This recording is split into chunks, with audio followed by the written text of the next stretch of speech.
are gonna get crazy!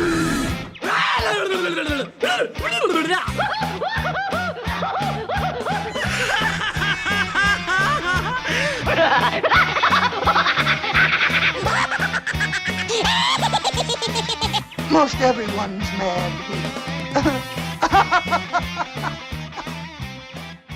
Welcome, everyone, to a very special episode of AniMat's Crazy Cartoon Cast. Yes, hi, welcome, everyone. I hope you all had a wonderful weekend. I know I sure had. And I will say for me, it was definitely a pretty crazy day so far. Yeah. Like my day, I won't go too much into it, but my day started off with a whole bunch of madness and it is still continuing on right over here. And hopefully that energy will really be put into good use because today we are going to do a very special Oscars edition of AniMat's Crazy Cartoon Cast. Yes, we are going to do something that is completely different, where instead of looking into the usual animation and entertainment news that has happened this week, what we will do is that we are going to be covering the entire episode with talking about the Oscars. So it is going to be a little bit different, but bear with me, folks. And because it is different, I'm going to start things off by giving you guys a little bit of a rundown of what we are going to do in this particular episode. So the first thing we will do is discuss about the winner of Best Animated Short, along with the other categories that have been nominated. Then afterwards, we will be talking about Best Animated Feature. And yes, I am going to start things off with the animation categories, considering that this is AniMat's Crazy Cartoon Cast, and I can guarantee you that I will be giving animation more time than what the Oscars has done during that show. And then following afterwards, we will be talking about all the other categories and who won which Oscar.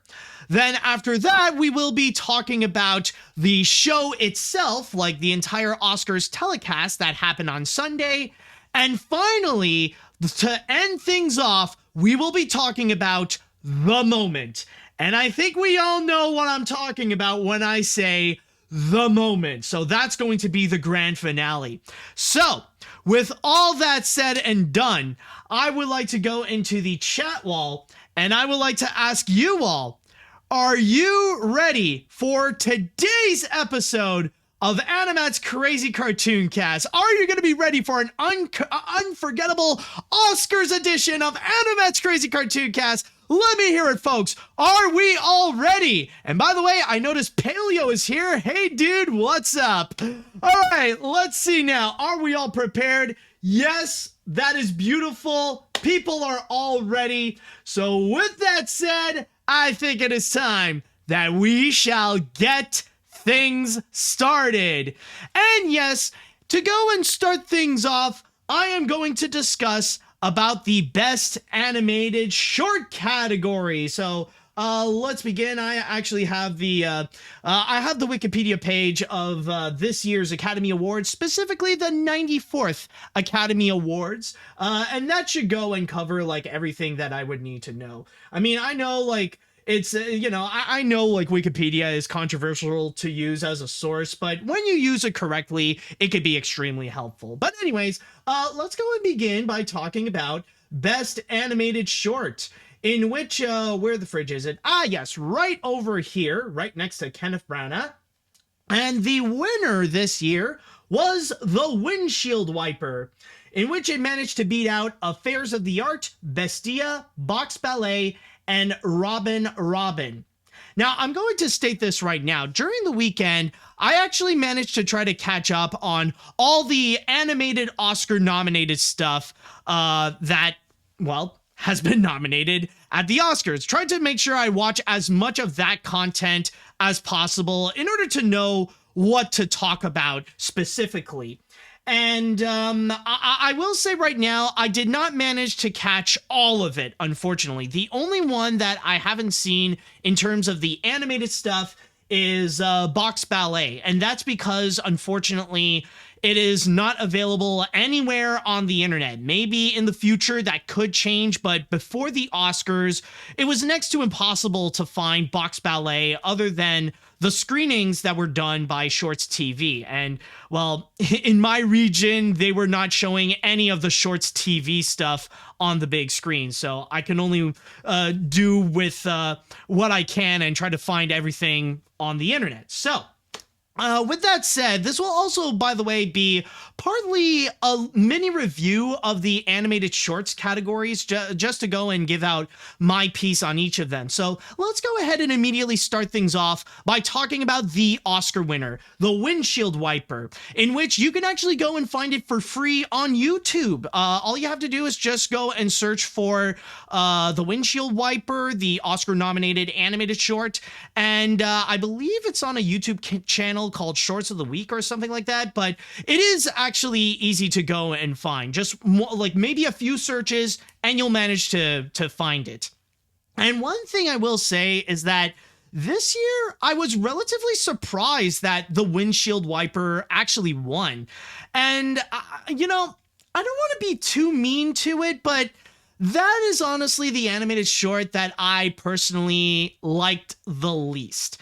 And this is nothing really against the short itself, but I feel like it's one of those where it feels a bit like it's meant for an acquired taste, because every year, or for most of the years, there's always that one really artsy animated short that would be nominated in this category. And this year, it was undeniably the Windshield Wiper. There wasn't really a linear narrative that's going on. It's more an animated short where it's like 15 minutes worth of asking, what is love? And then you would see different animated shots and different little scenarios happening of the modern interpretation of love. So you would see a lot of different metaphors, you would see a lot of different relationships of what people are going through.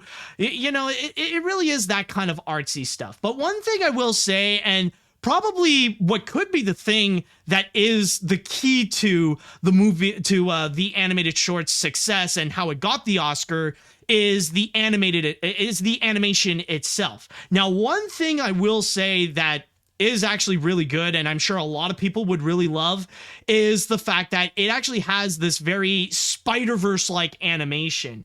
I think that's the best way to describe it. It's the kind of CG animation where like it has a base 3D model, but then they would add layers of like different sketches. Like here's a good example. Like here's a good image of what I'm talking about. Like you see this girl, and you can see like a lot of like sketch lines that are around her, a lot of like swirls that are around her hair. So like you get what I mean. Like there is like this part 2D, but part 3D, and there's kind of like a 2D layer over her, kind of like what Sony has done so far with stuff like Spider-Verse or even Mitchell's vs. the Machines. So in terms of the technicality of it, I could see how a lot of people would really be in love with it and how people would really get into this because of the Spider-Verse-esque animation. And that's one thing I do agree that that's really great about this animated short. It's the fact that the animation is actually very solid and it actually really does look good. But in terms of the story or what it's trying to say, it really is one of those like very art house style films that's trying to be artsy and like showing you like different metaphors and interpretations of what is love. So that's honestly the big thing. And by the way, no, I cannot show you any clips of it, not because I don't want to or anything like that, but it's actually because it is a very adult animated short. And by adult, well, considering that it is the subject of love, there is a lot of nudity as well. And both male and female nudity, by the way. And yes, there are moments where you could say some people hit a home run, I suppose. But yeah, so you got to see it for yourself, and viewers' discretion is highly advised because of the mature themes that are presented in that animated short. So I just want to go and emphasize that. So that's honestly my piece of the Windshield Wiper, but that doesn't mean that the others are not worth watching as well. Like one that I really enjoyed was Affairs of the Art. This is the latest animated short from the National Film Board of Canada, Montreal represent.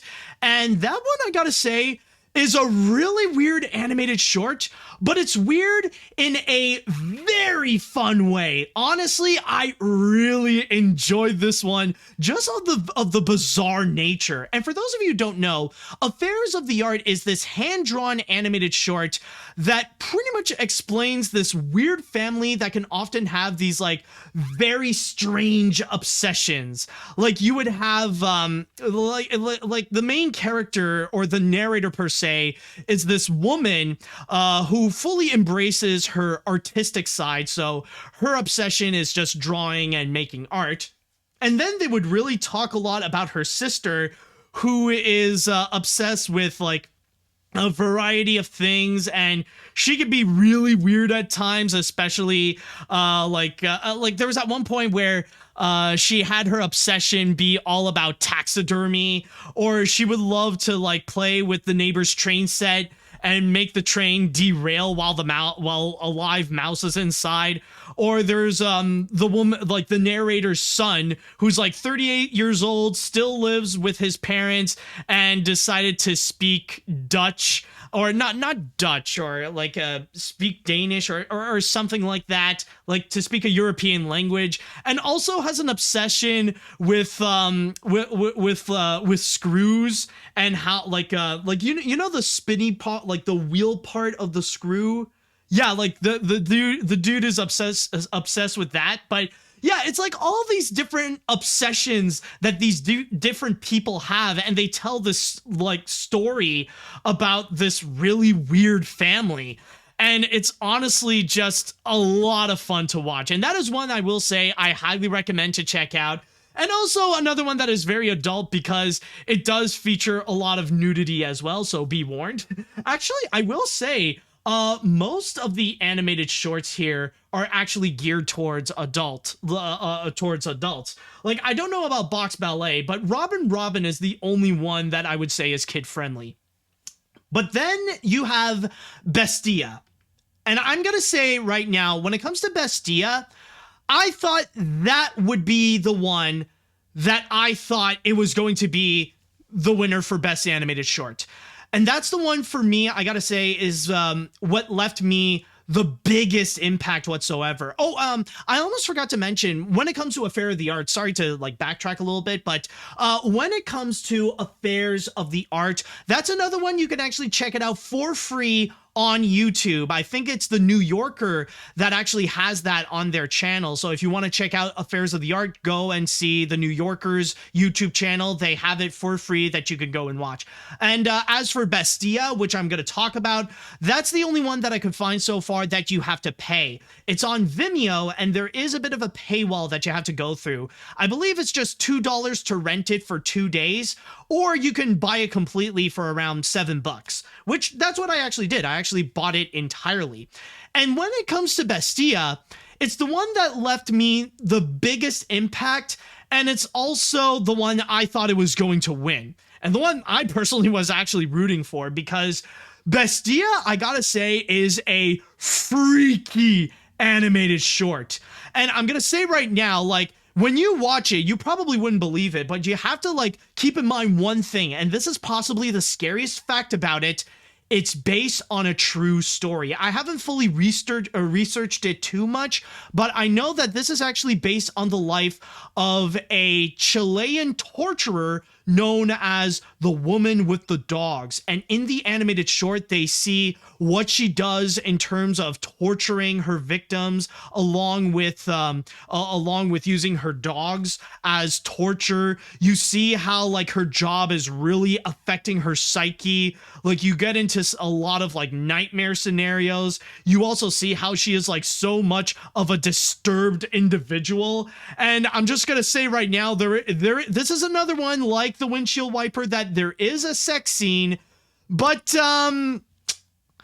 there is no guy that the main woman actually has sex with. Keep in mind that this is a woman who lives alone at her house, and she only has her dog as her companion. So when I mentioned that there is a sex scene, you can fill in the blank from there. I'm not going to go into any more detail, but yeah. And some people are asking, is it a horror short? Absolutely, it is a horror short, but it is honestly a very well-made horror short, which, by the way, it is stop motion, and it is one of those that's very unapologetic in terms of being stop motion, where they don't hide the fact that they're made out of like different materials. So honestly, that's the one I highly do recommend to go and check out. And yes, it is actually worth spending some money to go and see it online. Like, it is just insane. So I highly recommend to go and check out Bestia. And then finally, there is Robin Robin. I could go more into Box Ballet, but again, I didn't watch it. But Robin Robin is the one that is the longest. It's about a half hour long, and technically it is the easiest to go and find because it's actually available on Netflix. And if you don't know, Robin Robin is the animated short made by Aardman Animation that is actually Christmas themed, where a robin believes that she is a mouse, and she wants to go and prove that she is a mouse to her family by trying to go and get some crumbs in a human house, as they say. But then they also got distracted as well of the fact that they want to go and get the star that is on top of a Christmas tree, in which there is a magpie that joins along with the robin's adventure, saying that if you do get this wishing star and you put it on top of a tree, then you can get whatever wish you like. So that's pretty much the main narrative. And I gotta say, of course, the fact that it is a Christmas-themed Aardman animated short, it is freaking adorable, dude. Oh my god, it is so charming. You know, honestly, it's an animated short that feels like you're wearing a warm blanket. Like, it makes you feel warm and fuzzy inside. It's just so pleasant. You know, it's very sweet. It's fun. You know, it's nice to be engaging with it. It's honestly just a lot of fun. It's nothing like too spectacular. I won't say it's like the best project or like the most bombastic that Aardman has done. I wouldn't say it's in the leagues of something like Wallace and Gromit or Chicken Run or anything like that, but it is still very sweet. And again, it is something that it is worth watching. And also, I highly do recommend that if you guys haven't done so, please go and check out these animated shorts, including the Windshield Wiper, of course, considering that one did win the Oscar.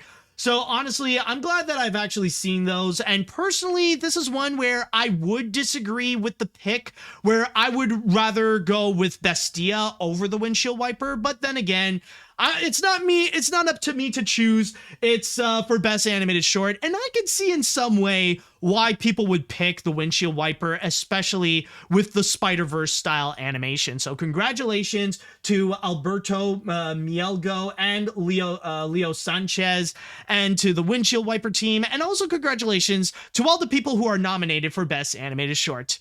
Now, with that said, okay, before I go and talk to the chat wall, I want to ask specifically to the people who have seen the animated shorts.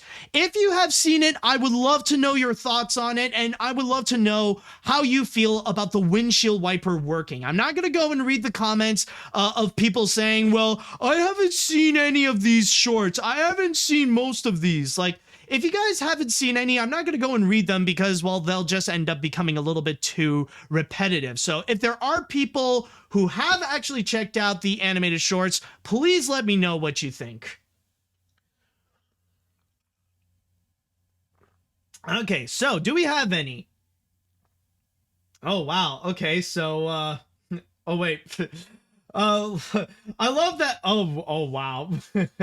I love that. Apparently Paleo says, I love that when the winner got on stage, they mentioned that animation is cinema and that animation is for everyone. Yeah. Kind of ironic coming from like the one that has made the most adult animated short from there. But yeah, I do get what he means. And I will get to that a little bit later. Wow.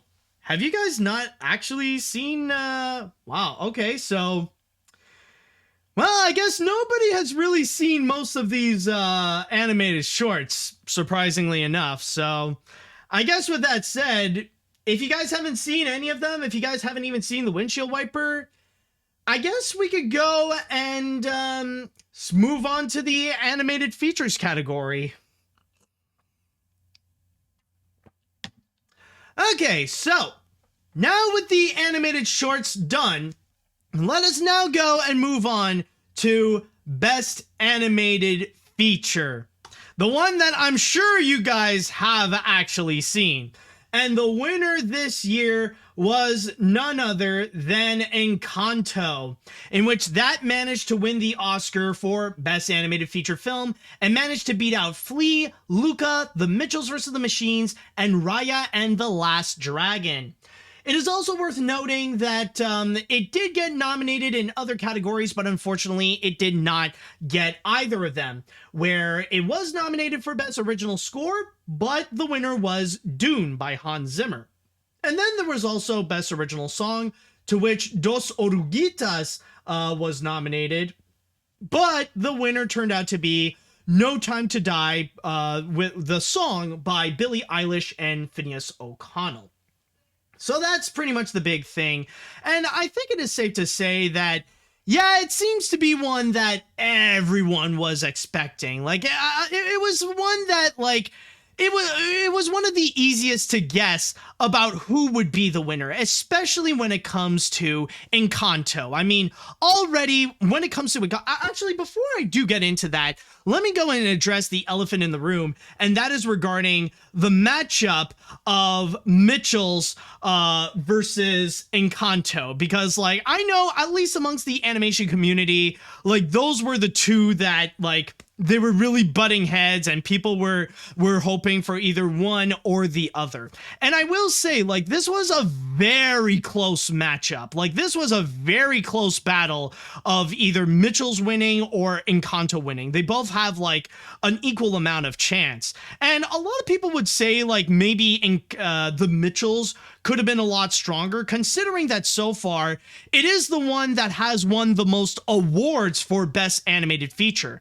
Like, I would say it is the critics' favorite, because when you do look at stuff such as, like, the New York Critic Choice Awards, the Boston Critic Choice Awards, or anything like that, like when it comes to, like, those regional Critic Choice Awards, the grand majority of them would go to Mitchells vs. Machines. There are a few that would go to either Encanto or they would go to Flea, but the Mitchells vs. the Machines would get a good amount of them. Not to mention that it did also win the Critics' Choice Awards for Best Animated Feature, and not long ago, it did manage to win a grand total of 8 Annie Awards.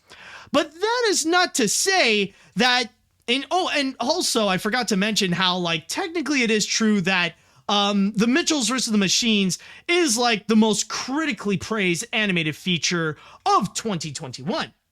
But that does not mean that it should rule out Encanto. And even during this award season, Encanto still did pretty well for itself during award season. Like, yeah, maybe it didn't win as much Best Animated Feature awards as the Mitchells vs. the Machines, but it still got a lot of very significant amount of them. Like, maybe not for the critics, but for filmmakers especially, that is a different story. And I actually do have a list of, like, the different awards that it has actually gotten, where it won the Ace Eddie Awards, which this is the awards for film editors. So it won for that one. It also won the Alliance of Women Film Journalists Awards. It did win 3 Annie Awards, again, for Best Music, Best Storyboarding, and Best Character Animation. It also won for the Art Directors Guild Award. It won the BAFTA Award, which is a very significant one. It won, it won a few, like, Critics' Choice Awards, like the Florida Film Choice Awards, the Dallas, Chicago, did it win? No, not Chicago, sorry. Oh, the Cinema Audio Society Award, so it did win for that. It won, the song Dos Oruguitas did win the Guild of Music Supervisors Awards. It also won the NAACP Image Awards. It won the National Board of Review Awards. It won the Producers Guild Awards. Here's another critic one, the San Francisco Film Critics.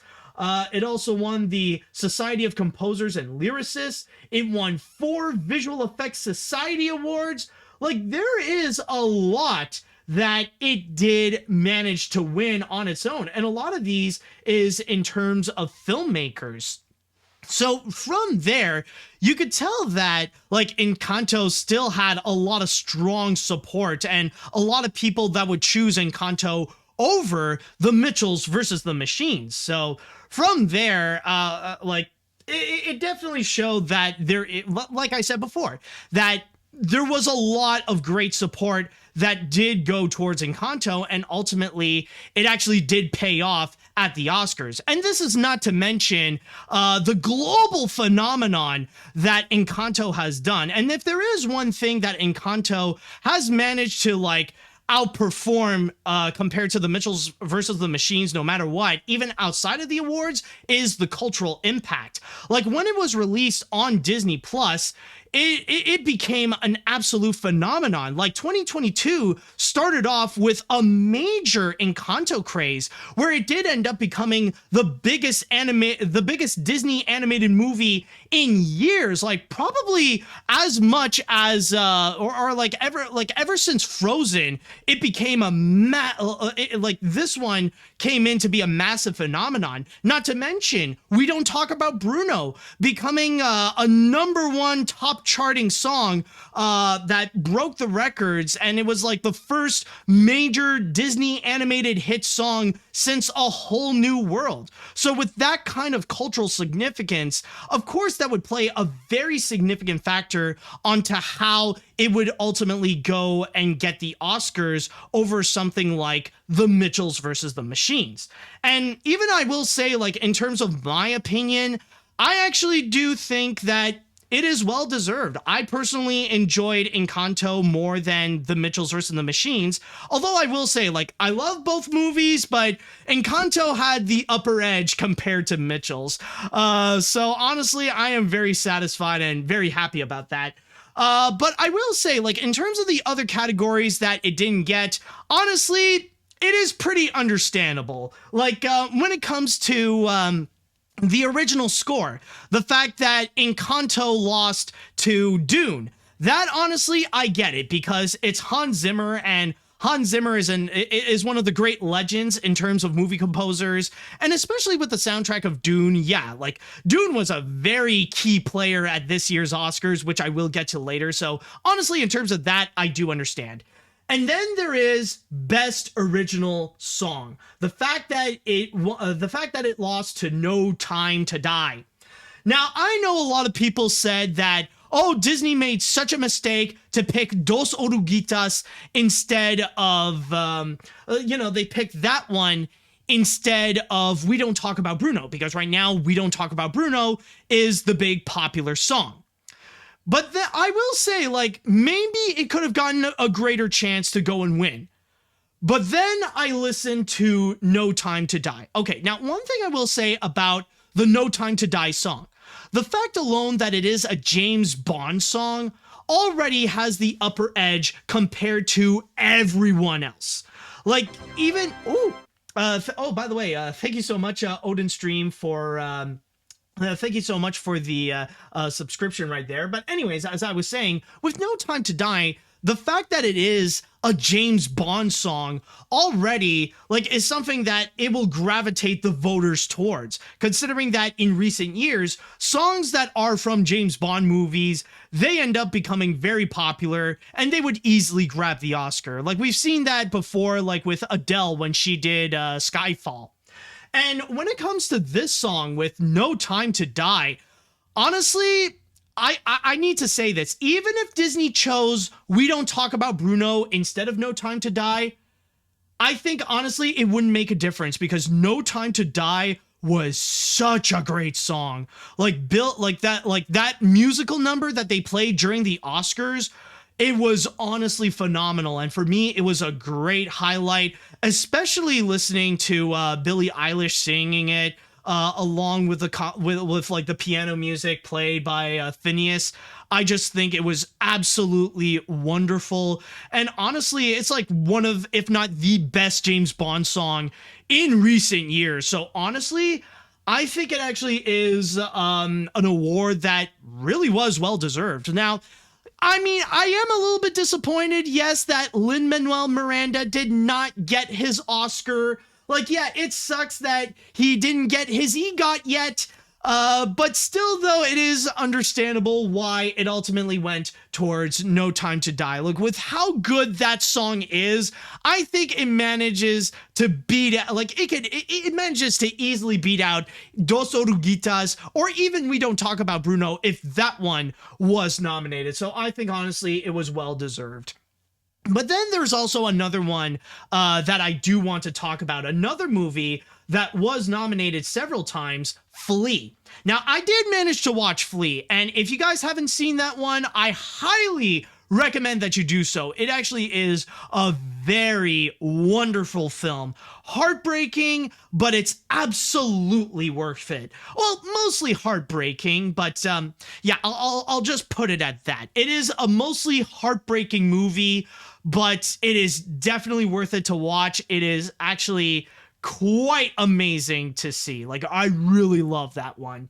And when it comes to Flea, this year it actually made history, where not only was it the first ever animated feature to be nominated for Best International Feature Film, but it also became the second animated feature ever to be No, I got that mixed up. Sorry. I mean the first ever animated feature to be nominated for Best Documentary.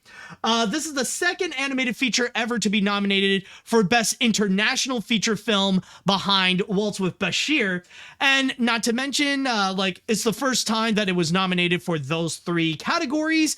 And it is also the most Oscar-nominated independent animated feature. And I will say that there is a part of me that is honestly a bit disappointed of the fact that it didn't win the two other categories. Sadly, I don't think it really had much of a chance, going towards Best Animated Feature. Like, I think it really was sought after compared to either Encanto or Mitchell's vs. the Machines.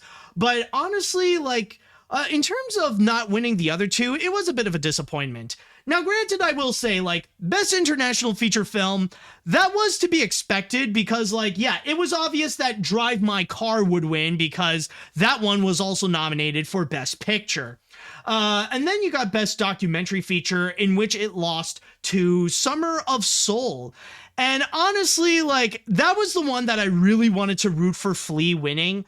But then I will say, one thing that did change my mind on that, I will admit, I haven't seen Summer of Soul, but that acceptance speech from Questlove, that was very much emotional. That was actually very sweet, and it was really nice. It kind of made up for the fact that Flea did not win, so it was nice to see. And also, not to mention that, I've heard a lot of amazing things about Summer of Soul as well, and I might consider checking out that documentary when I do have the time, or if I can remember to go and watch that. So, yeah, I am a bit disappointed, but again, I completely do understand why the others would go and get the win. Now, at this point, though, there is one more thing that I do want to mention in terms of the animation stuff, because a lot of people did expect that there might be a bit of controversies, that some people might get upset at the Oscars, and if it is, and the fact that it would be something that's animation related. A lot of people were coming in thinking that there are going to be some people that will be upset of the fact that Encanto did win over the Mitchells vs. the Machines. And granted, there are some people that did get upset over it. But I will say, honestly, this is something I've mentioned, in the past years. I even talked about this last year, but honestly, that is not a real complaint. And I'm not saying for anyone who disagrees with this, but when it comes to those people who are, seriously enraged, or who are, absolutely upset of the fact that Disney won another Oscar for Best Animated Feature, the problem is not Disney Disney. The problem is not the Academy. The problem, it really is them, because like by that point, you're just complaining of the fact that the Oscars are not catering to your bias because of the fact that you rather want to see another animated film win, or the fact that you have such an unhealthy hatred towards Disney. So honestly, that doesn't count as a real problem. That's just something that is really petty, and it honestly just makes you sound pathetic. I know that I sound very harsh when saying that, but like truthfully, like I'm just getting tired of hearing the same complaints again and again and again from people, like always complaining about the same thing to no end, when at the end of the day, it's just a matter of different opinions, and there are some people who could take their opinions a little too seriously, if you get what I mean. But no, apparently that's not the thing this year that made people upset about. Holy crap, I just gotta say that this year, the cartoon community was enraged. There was serious outrage coming from the cartoon community, like the most that I've seen in years. And again, it's not regarding the winner for Best Animated Feature. It's regarding the fact that the Oscars has done the same shtick again of when they were presenting Best Animated Feature. They did the same song and dance number of presenting animation as kids media. And you know, there are very few things in this world that can trigger people in the cartoon community more than telling them that animation is for kids. Like, if I do recall, the presenters were... The presenters, it was three of them. Like you got, well, it was actually three Disney princesses from the live action remakes. Like you got Haley, who's going to be Ariel. You got Naomi Scott, who played Jasmine. And you also got Lily James, I believe that's who she is. She played Cinderella in the 2015 film. And they were joking around of how animation is for kids and saying like, oh, animation is beloved by children and endured by adults. And by that point, holy crap, like I didn't notice like during the show because I was focusing on watching the show and making my own tweets. But oh my God, apparently that comment, it pissed off the cartoon community to the core. And just like I said before, I've never seen this community get this enraged over something in years. It has been such a long time since I've seen them get this angry and this ballistic over a comment that is said at the Academy Awards. And keep in mind, we know this is not the first time that we've seen the Oscars say that, and this is not the last time that the Oscars are gonna pull this shtick. You know that like this will continue like in the following years when they will present Best Animated Feature. Like I would be surprised if they don't do so by this point. But still though, the fact that they got this angry, and like the craziest thing is that for cartoon fans, this is what they were the most upset about, more so than the moment. In fact, I would even say that there were some animation fans that didn't even notice the moment because they were way too focused on their anger over what they said about the Oscars. Or what they said at the Oscars. Now, one thing I will say, yes, I do understand the rage. I do understand why people are angry. Like, we know the whole discourse, we know the whole discourse about how animation is for everyone. We know like why why it shouldn't be viewed as a kid's medium. Like we know that discussion. We know that topic. We went through that same song and dance number again and again and again and again and again. But there is one thing that I will say is kind of ironic, and it kind of makes it pretty funny. And holy crap, Creepy is back. Yo, Creepy, what's up, dude? Yo, I see you're passing on your comment. I see that you actually watched Green Eggs and Ham this time. All right, but anyways, as I was saying, the one thing that I do find funny when it comes to the cartoon community getting so upset about what they said at the Oscars is just the fact that for the longest time, these people would say that they don't care about the Oscars, that they don't legitimately view the Oscars or take it seriously or any other way. Like, they pretty much ignore, like, they don't count it. They don't value any of the Oscars opinions. They keep on saying that they don't care about the Oscars in any way, shape, or form. Or even that they would go and say, like, oh, well, honestly, I don't watch the Oscars. I don't care what they say. They mean nothing to me. And then they would make a comment like this, and then suddenly, oh, that's when things change and they get so engaged. Suddenly, what they say at the Oscars really do matter now. And suddenly, like, they invest all their emotions onto it.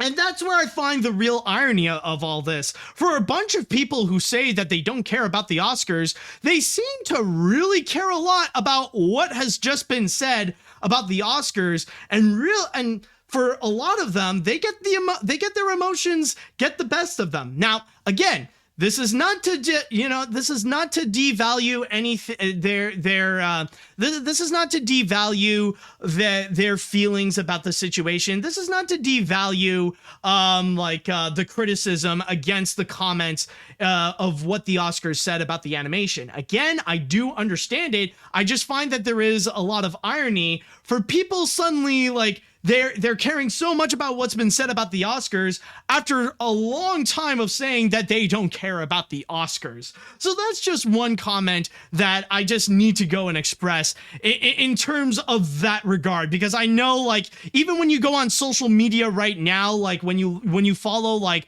prominent people on social media, like, they're still very much salty regarding those comments, and still, like, and that's why you're seeing like people passing on like hashtags of like New Deal for animation, going after the Oscars so much. Like, that is a significant factor as to why. So I just need to go and put out my comments. But with that said, I just would like to go and say congratulations to the team at Walt Disney Animation Studios for another Oscar win, for the fourth Oscar win that they have gotten, by the way. And also congratulations to all the other movies that have been nominated, like Flea, Luca, Mitchell's vs. the Machines, and Raya and the Last Dragon. For me, honestly, the entire list of nominees are just absolutely fantastic, and I would be happy either way of whichever movie that would have won. So honestly, I'm happy with the results, even if it is towards someone else. But I am especially happy that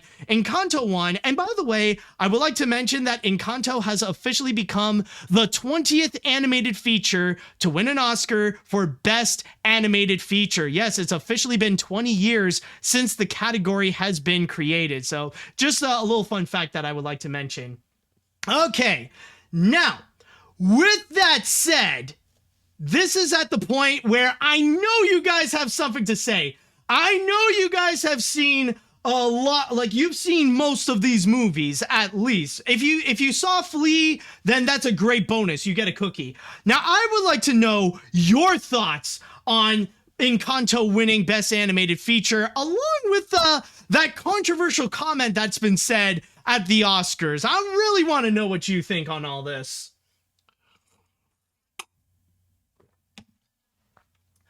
Okay, let's see now, what do we got here?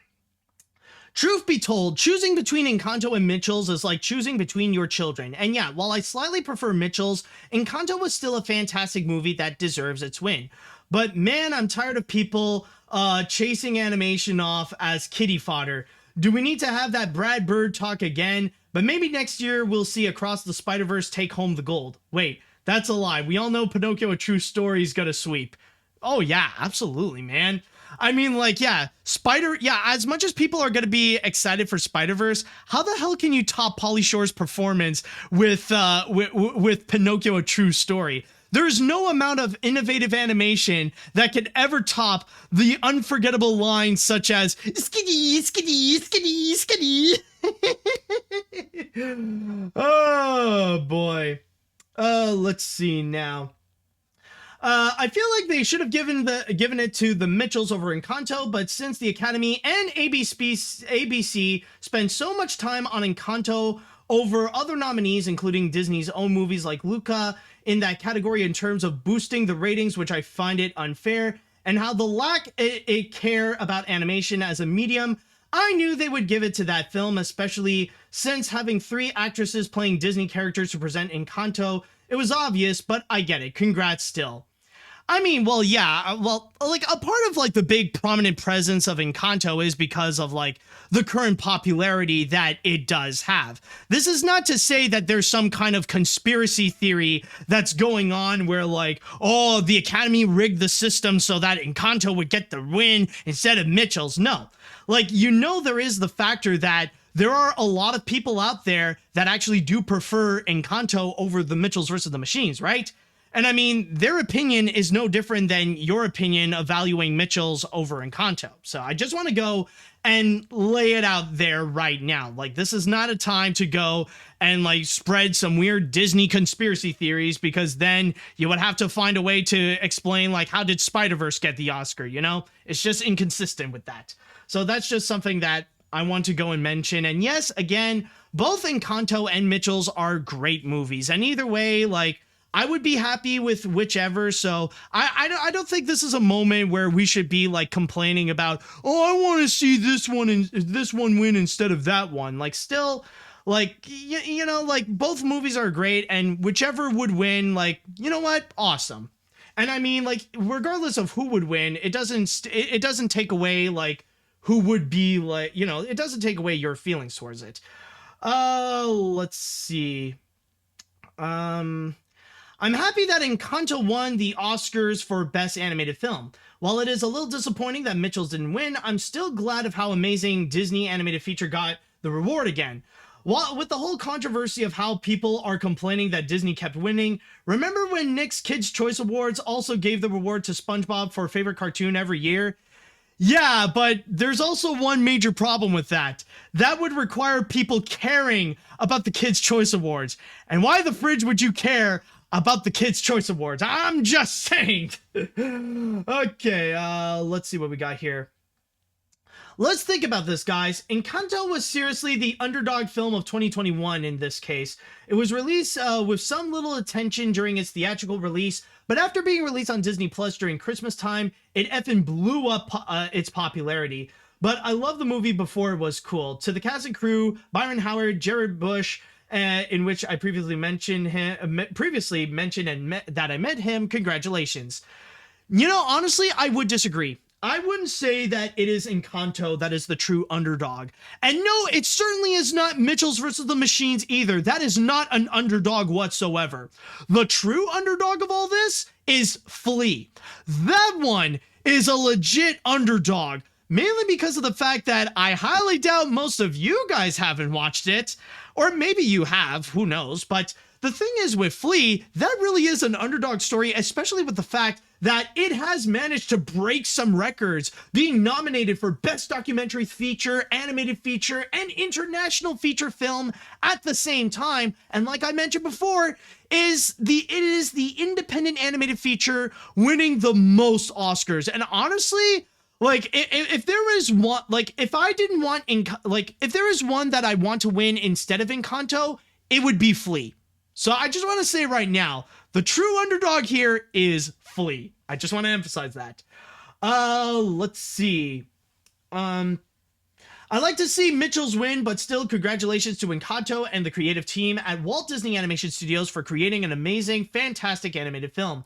It's a big Oscars for Disney as we see the performance of Bruno with everyone's favorite singers, and the actresses from the live-action Disney movies came out for nomination and giving a shout-out to Encanto. Congratulations to Disney, but I think people at the Oscars need to understand that animation is an art form. Yeah, good luck with that, because we're still a long way for it. Let's see. I'll read a few more before we move on to the next ones, or maybe just one more. Here from Paleo. Okay. I was kind of hoping that Encanto would have gotten a nomination for Best Picture, since it has a lot of impact, and that we have 10 nominations for Best Picture this year. I guess we'll have to wait another decade before another animated film gets the Best Picture nomination. Still only 3 in history, lol. I expected Encanto winning Best Animated Feature, but I was almost thinking Mitchell's might have won since it got 8 Annie Awards.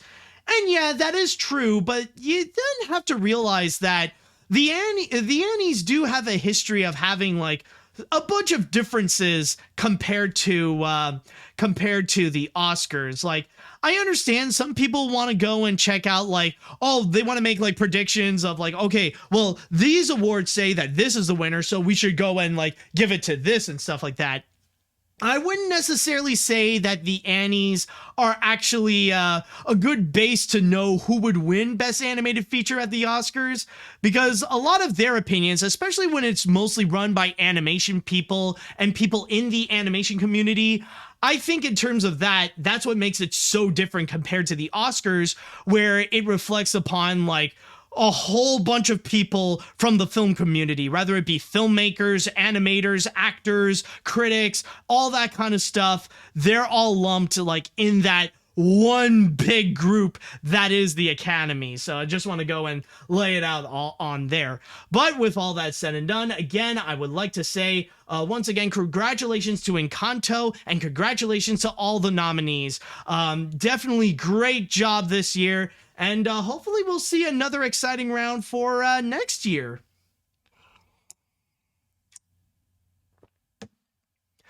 Okay, so with that said, let us now jump onto all the other live action films.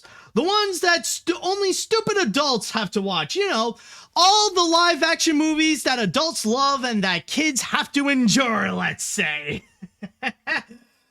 Yes. So, there have been a variety of different winners, and there have been some that stand out. Of course, let's go and start things off with the big Best Picture winner, which is CODA, in which it actually won 3 Oscars so far. Not only did it win Best Picture, but it also won Best Supporting Actor for Troy Kotsur's performance as Frank Russell.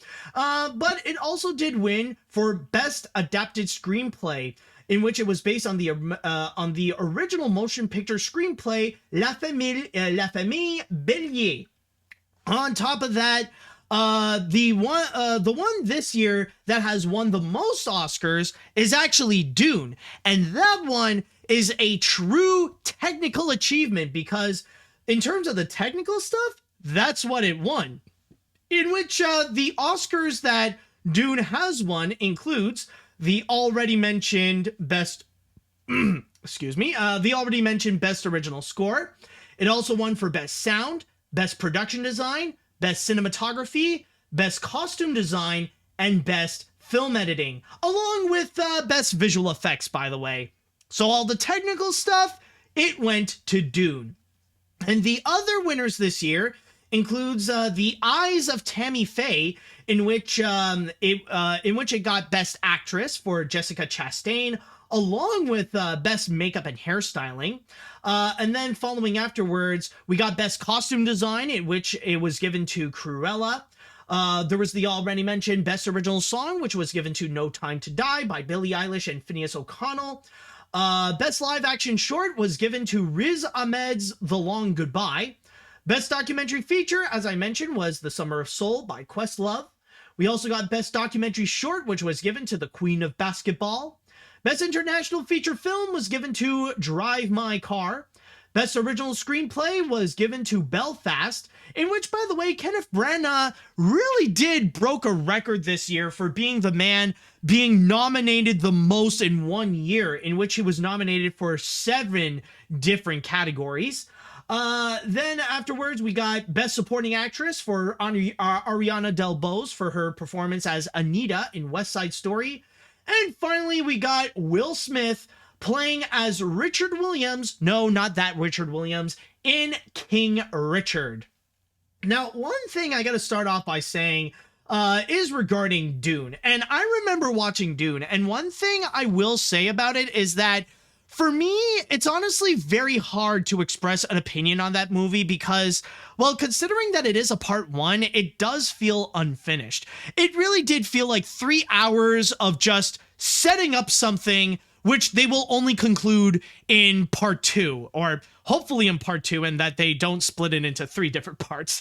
But with that said, like, even though it's hard for me to go and express an opinion on it, I do understand of how people view it as a technical masterpiece, because I do agree, because a lot of the things that they have done in there, it is incredible. The visual effects, absolutely. It is a highly immersive feature film. In fact, one thing I will say, and I do recommend, it sounds crazy, but the next time you do watch Dune, wear a mask. I know it sounds weird, but this was honestly the only time where wearing a mask actually made it feel immersive in the world of Dune. So it really did a great job bringing you to the world of Dune.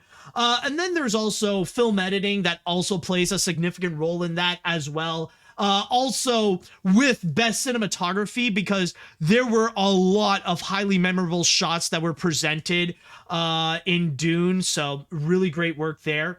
And then there was also best sound. And I think that's the one thing, like, ever since I saw it, that's the one thing I knew that it would get an Oscar for. If anything, it would be best sound, because the sound editing on this and the sound mixing was a true achievement. Like, they really did a good job, like, handling the futuristic elements in this. So honestly, very well deserved. And then of course there is best production design as well, in which, again, like I mentioned before, a great looking feature film, and really does bring the pages of Frank Herbert to life in such a spectacular way, in a way that feels like artistic, but also like a big blockbuster. It's very rare that you would get those two combinations happening together and actually work out very, very well. So honestly, with all those technical achievements, oh yeah, and not to mention, well, I mean, there is also the original score by Hans Zimmer, but then again, it's freaking Hans Zimmer. Of course, like the dude is like in the list of film composer goats. So from there, I definitely do understand all the technical achievements that Dune has gotten there. So honestly, perfectly understandable. And then of course, like, another one that I would say is very predictable in this, it has to be best costume design, in which it went to Cruella, which surprisingly enough is actually a rare moment in which a Disney live action remake actually won an Oscar. I could be wrong, but I think the last time it was, I don't know if Aladdin or Cinderella might have gotten some, maybe it did, but I think it was ever since The Jungle Book that we saw a Disney live action remake actually get an Oscar. And for Cruella, honestly, I completely understand as to why. Yeah, and some people are also mentioning Mary Poppins. Mary Poppins doesn't count. That's technically a sequel. But anyways, with Cruella, honestly, yeah, it is expected. I mean, it's a movie all about fashion. So, of course, the fashion movie wins costume design. But then again, I would say that with Cruella, of course it would get costume design, because, like, those costumes that they do create, they are epic. The fact that it is like a fully fashionable movie and it's all about fashion, they really got creative with all the different costumes, especially all the scenes when you see Cruella like going after Emma Thompson by like trying to outperform her with all the different contemporary fashion stuff that they would do. And one that a lot of people really do talk about that is a true highlight is the garbage dress, where like she literally had a dress that is made out of garbage with like a really long veil. And honestly, like it really did look amazing. And of course there are also all the other costumes as well. We all remember like from the trailers, like the white coat in which she sets on fire, and then you see like this this red dress that really stands out from the crowd, in which it was like this entire like black and white party that was going on. So honestly, from there, I think that's another one. Like, yeah, it definitely did deserve it. Like, I do get it. And honestly, with Cruella, I would consider that one of the better Disney live action remakes. Yes, it is. Like, there were some really stupid moments, including the world famous death scene by Cruella's mom, where she got pushed off a cliff by Dalmatians. which apparently is Cruella's Batman origins, but still though, I still consider it one of the better Disney live action remakes, and it definitely had some great performances as well from like Emma Stone. So honestly, like that I do understand why it got the win, and honestly I'm glad for it. I can't really say much about The Eyes of Tammy Faye. I have yet to see that movie, but then again, with Jessica Chastain's performance, it seems like something that would be interesting to see. Again, Best Original Score with Kenneth Branagh winning for Belfast. That seemed to be a massive contender. In fact, I think it was one of it was okay. Well, it was one of them. Like, it didn't really get the most nominations. It only got 7. But from there, like, as I said before, Kenneth Branagh, like, was nominated in several different categories. So it was bound to happen that he would win at least one of them. And then, of course, you got Best Director with Jane Champion, in which I think this is the first time ever that there is a woman who actually got nominated for Best Director twice. And now she managed to got one with Power of the Dog. So that's actually pretty interesting. So that's actually pretty cool to see. And I have seen some, I haven't seen all of it, but I did see Power of the Dog. And it is a very fascinating movie and a very well put together film. So honestly, yeah, that's another one that is well deserved. Will Smith as King Richard. No, well, Will Smith as Richard Williams. I'm going to save that for later. I got some choice words to say about good old Willie here. You guys know what I mean. But then there is finally CODA. I will say right now, I have not seen CODA, but I think out of all the live action movies on this list over here, the ones that have won an Oscar, the ones that have been nominated, I think honestly, CODA is the one that I should watch the most, especially when there is a lot of disabled representation, especially towards the deaf community. And like, especially like when you've seen Troy Kotsur winning Best Supporting Actor, in which like he has really broken boundaries where like a deaf actor has won an Oscar for Best Supporting Actor. That's like a major deal right over there. That is honestly great to see. But then also winning like Best Adapted Screenplay, and then finally winning Best Picture. That I will say, I was actually quite surprised. I was personally expecting maybe The Power of the Dog would go and win, especially with all the different nominations that it got. But you know what? I'm honestly really happy to see CODA actually getting a win, especially when it does have that representation from a marginalized group that people don't really talk about.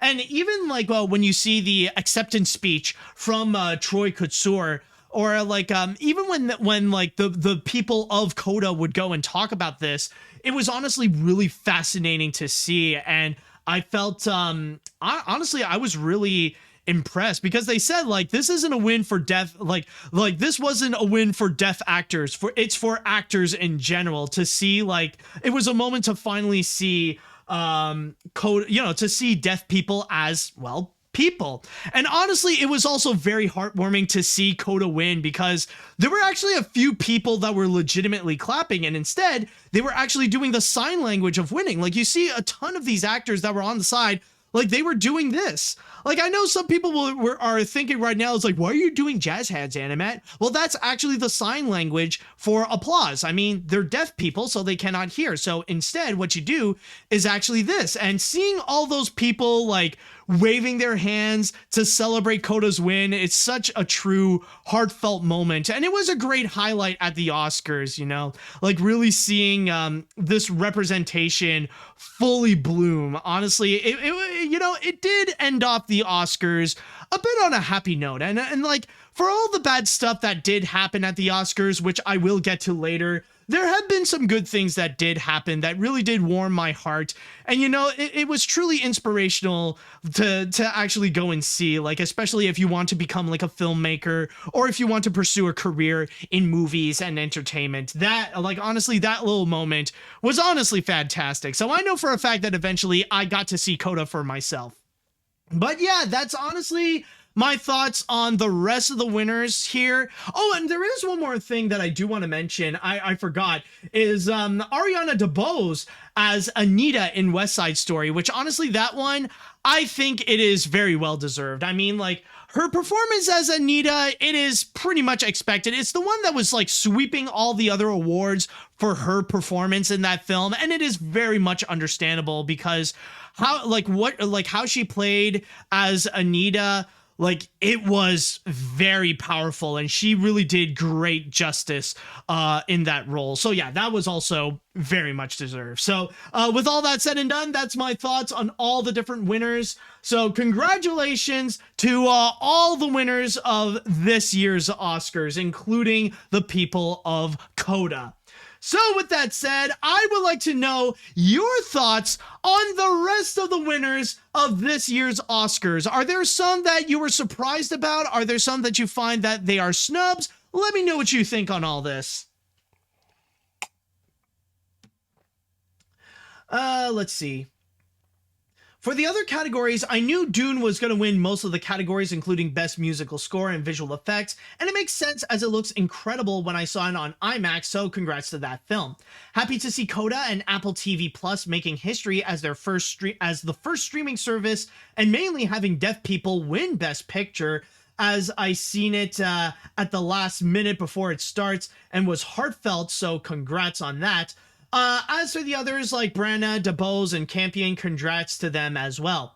Oh, and that actually reminds me, this is also another thing that I will say right now is a great highlight of the Oscars. Like, this definitely was a year where there were a lot of great acceptance speeches. Like, there were a lot of moments where the acceptance speeches, like, they were really hitting it well, and they were very much inspirational. Like, the ones that I will say that were true highlights include Ariana DeBose is a great one. I really liked Jessica Chastain, where like she did not hide she did call out like the troubles that are happening in the world, including like all the hate and the discriminatory bills that have been happening recently. So great on Jessica Chastain to do that in her speech, so that's really good. Also, like I already mentioned, the Questlove winning Best Documentary Feature, that was very touching. And was there anyone else that I want to mention? Oh, well, okay, the Hans Zimmer one I will get to later, actually. Oh yeah, and then there's oh yeah, actually no. A great one, of course, Troy Kotsur winning Best Supporting Actor. That's another great acceptance speech. Will Smith, again, I will get to later, and of course, CODA getting the win. That's another great highlight. Let's see. I have nothing but congrats to the team at CODA for their win. It's pretty groundbreaking to see a film about the deaf community take home the gold. As for the other wins, I'm glad Dune got what it got. Don't Look Up didn't get a single win, so that's pretty epic. And while I preferred Andrew Garfield, Will Smith was a good win as well. I haven't seen King Richard, but I heard his performance slapped. And I'm just getting started with these jokes. Oh, I know you, dude. JF, I'm just saying, save them for later, because trust me, we will get into that. And you will go nuts when we will get into that moment. All right, let's see. I'm actually pretty happy with all these wins. I was honestly kind of hoping that Drive My Car would win Best Picture, but CODA was a great pick as well. Outside of Don't Look Up, I think all the Best Picture nominees this year were well-deserved. In terms of other wins, I'm happy Dune got all the technical awards. Belfast winning Best Original Screenplay was a surprise. And in terms of actors, I'm very glad for Troy Kotsur winning Best Supporting Actor. Hope more deaf actors win in the future. Not just deaf actors, I mean more people with disabilities, like people in wheelchairs, also like, imagine people with, well, I don't want to say mental disabilities, but people with, people with, mental, like, so with people in the mental category, I think that would be the nice way to say. People like, imagine like someone with autism winning an Oscar. Actually, what the fridge am I saying? I think it was reported Anthony Hopkins is probably autistic, so it's like, what the fridge am I saying? Of course, of course, some people with autism already won the Oscar. So, okay, that is already has that. Neurodivergent. Thank you. That is the correct term. That's what I mean. Yeah. So like people with imagine neurodivergent people winning the Oscar. That would actually be great. Like representation for autism, for ADHD or stuff like that. That would actually be pretty cool to see. So let's see, what else do we have here? What other comments do we have? Anyone else? Andrew Garfield got snubbed for Best Actor. I think Will Smith did a great job, but Andrew had the best performance of the year. If they didn't give it to Andrew, then I'd say Benedict Cumberbatch should have won for Power of the Dog. I think if King Richard was released in a different year, Will might have had a chance.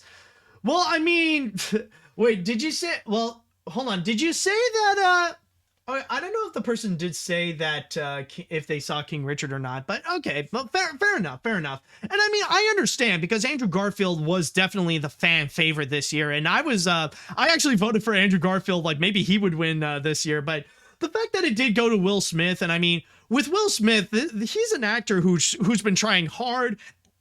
Excuse me, who's been trying hard in order to get a Best Actor win, and like finally he did get his moment. So I mean, I guess it was kind of inevitable that Will Smith would get his Oscar for Best Actor.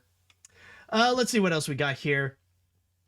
I was actually did I read this one? No, I did read that one. Okay, sorry, I was about to, but no. Okay, I already got to you. Let's see. Oh, okay. I may get hate for saying this, but I honestly think CODA deserved Best Picture. What the fridge are you talking about? What do you mean, what do you mean you would get hate for that? Anyways, don't get me wrong, Power of the Dog was definitely equally great and deserving. However, CODA just moved me in a different way compared to other films, although I haven't seen Drive My Car yet, so we'll see. CODA isn't a Green Book win like the other people are making it out to be. Unlike that film, this underdog truly deserved it. Congrats to Cian Heder for making one of my favorite films of 2021.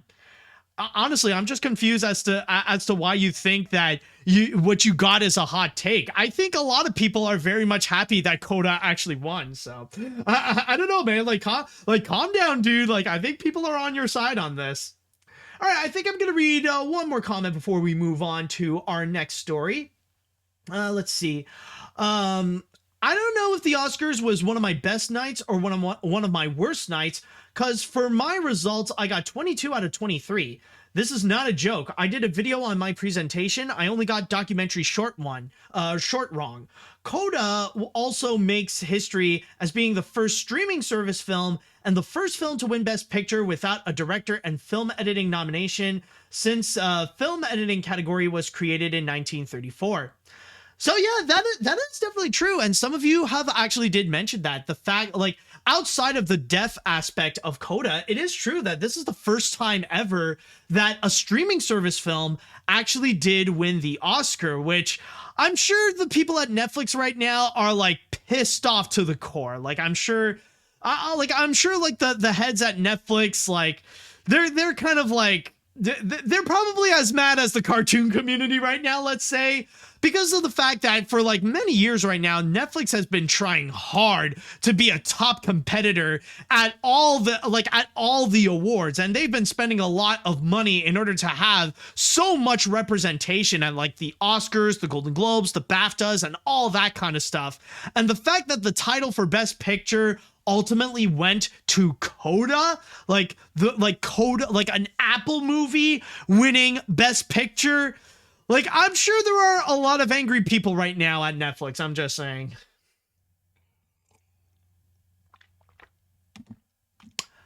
Okay, so now with that done, let's actually go into another thing about the Oscars, and one that I've been pretty excited to go and talk about. No, it is not the moment just yet. I will tell you when, folks. Please be patient.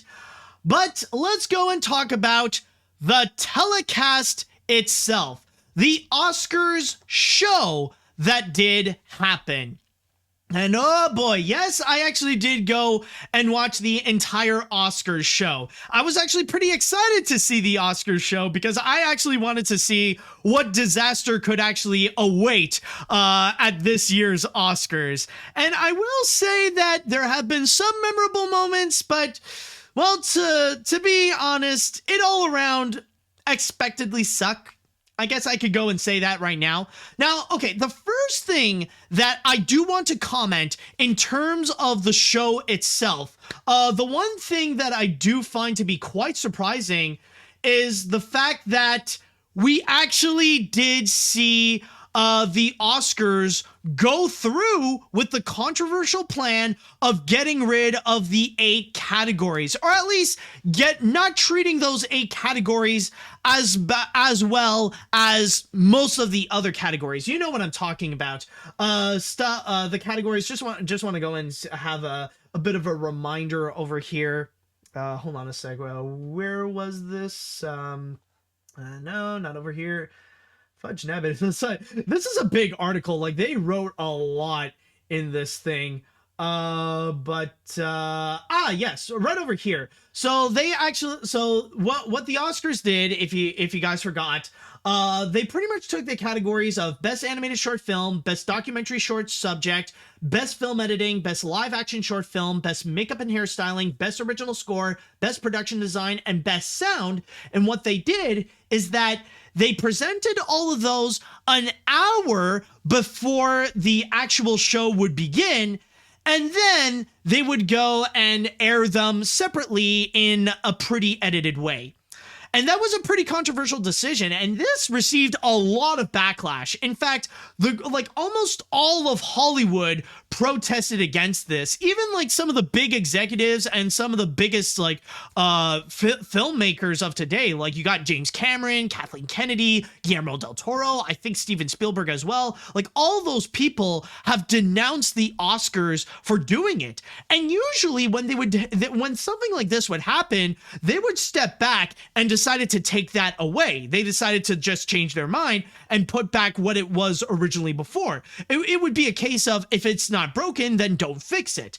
But this year they decided, you know what? We're going to do so anyways, because we need to go and cut off the short time. We need to make this entire award show shorter, because the big goal with that is that, in the hopes of reducing the time of those categories, they could be able to just have the whole show be just 3 hours, so that it would go from 5 p.m. Pacific time to 8 p.m. Pacific time, and that's it. But in terms of the execution of how it went, honestly, yeah, it's as bad as I thought it would be. Like, the execution of it, like, not only it was very disrespectful towards the people of that category, but it really did feel anticlimactic. Like, the way that they presented it, it really felt like an abridged version of like the categories that would normally pop up during these award shows. Like, there were, like, for example, when they would go and do like Best Animated Short Film, like, they would just go and quickly summarize it quickly. Like, they would just say, all right, here are the nominees for Best Animated Short: Affairs of the Art, Bestia, Box Ballet, and Robin, and The Windshield Wiper. And the winner is The Windshield Wiper. And then you would just get this quick abridged version of the acceptance speech, and then that's it. It really, like I said before, it really felt anticlimactic. And one thing I do have to say, I don't blame Hans Zimmer for not appearing at the Oscars. He actually did skip out this year, and honestly, I don't blame him, especially when it is Best Original Score. And it's like, are you sure you want to give that kind of treatment to a legend like freaking Hans Zimmer? Like, no wonder he bailed out, and it is with good reason, because again, it really is disrespectful. And you know, honestly, I'm just gonna say this right now. You know, the worst thing about this change is, you know, the worst thing about the fact that they have done this, it's in regards to their mission. You know, the whole mission of trying to shorten the running time, because the thing is that the whole mission that failed. No joke. It actually did fail in terms of what they wanted to do with it, because the running time of the Oscars, it did end up going longer than usual.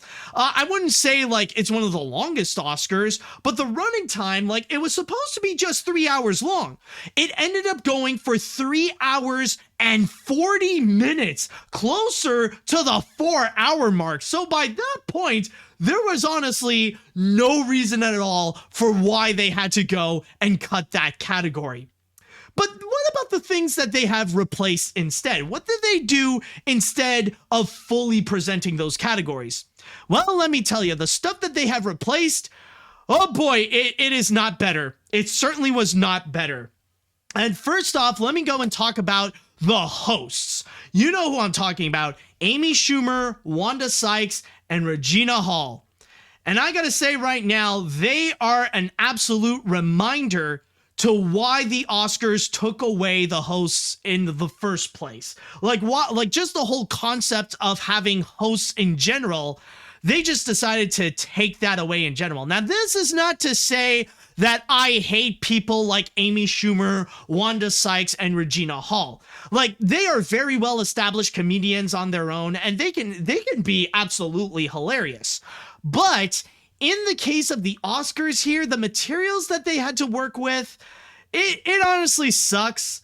Like, the skits that they had to do, it's just, they can be quite cringy, especially the one with Regina Hall, where she would go and say, like, okay, well, we need some COVID tests, we need a few more, and just picks out the hot men. So, it just ended up becoming this, like, one big sexist sexual assault joke. Like, it really was cringy there. And then there was also another one with Wanda Sykes, where she would go around the Academy Museum, which is cool to give us a little taste, a little preview of the whole Academy Museum. But then you would just have Wanda Sykes making dumb jokes here and there. So honestly, it's just like, yeah, it's a case where like they didn't really have good comedy to go and actually make this entertaining enough. And again, this is nothing against the hosts themselves.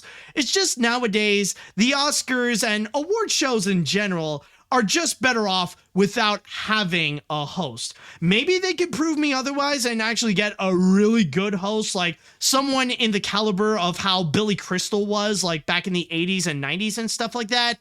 But for now, it's going to be hard to top like those legendary performances. So yeah, I think for now, let's just like skip the hosts and stuff like that. Honestly, not a great idea to replace those 8 categories with just dumbass skits with those 3 girls, especially like the sudden random moment where we see them in costumes. Like that was like one, like other than the moment, it was like the most what the fridge scenario that happened. It's like you suddenly see out of nowhere like Regina Hall dressing up like Richard Williams, and then you got you got Wanda Sykes dressed up as Richard Williams, then you got Regina Hall dressed up as Tammy Faye, and then you got Amy Schumer coming down on like wires dressed up like Spider-Man. Like, it was so weird. It's like, what the fridge is going on? What is happening? Like, it almost got me scared. It's like, oh my God, like the Oscars are really going off the rails. Please help me. Oh boy. So yeah, that was, honestly, the hosts this year were honestly an absolute flop. I don't think we need another one of those. But what I would consider to be even more of a disaster, oh my God, like this one I gotta say is a more ridiculous flop.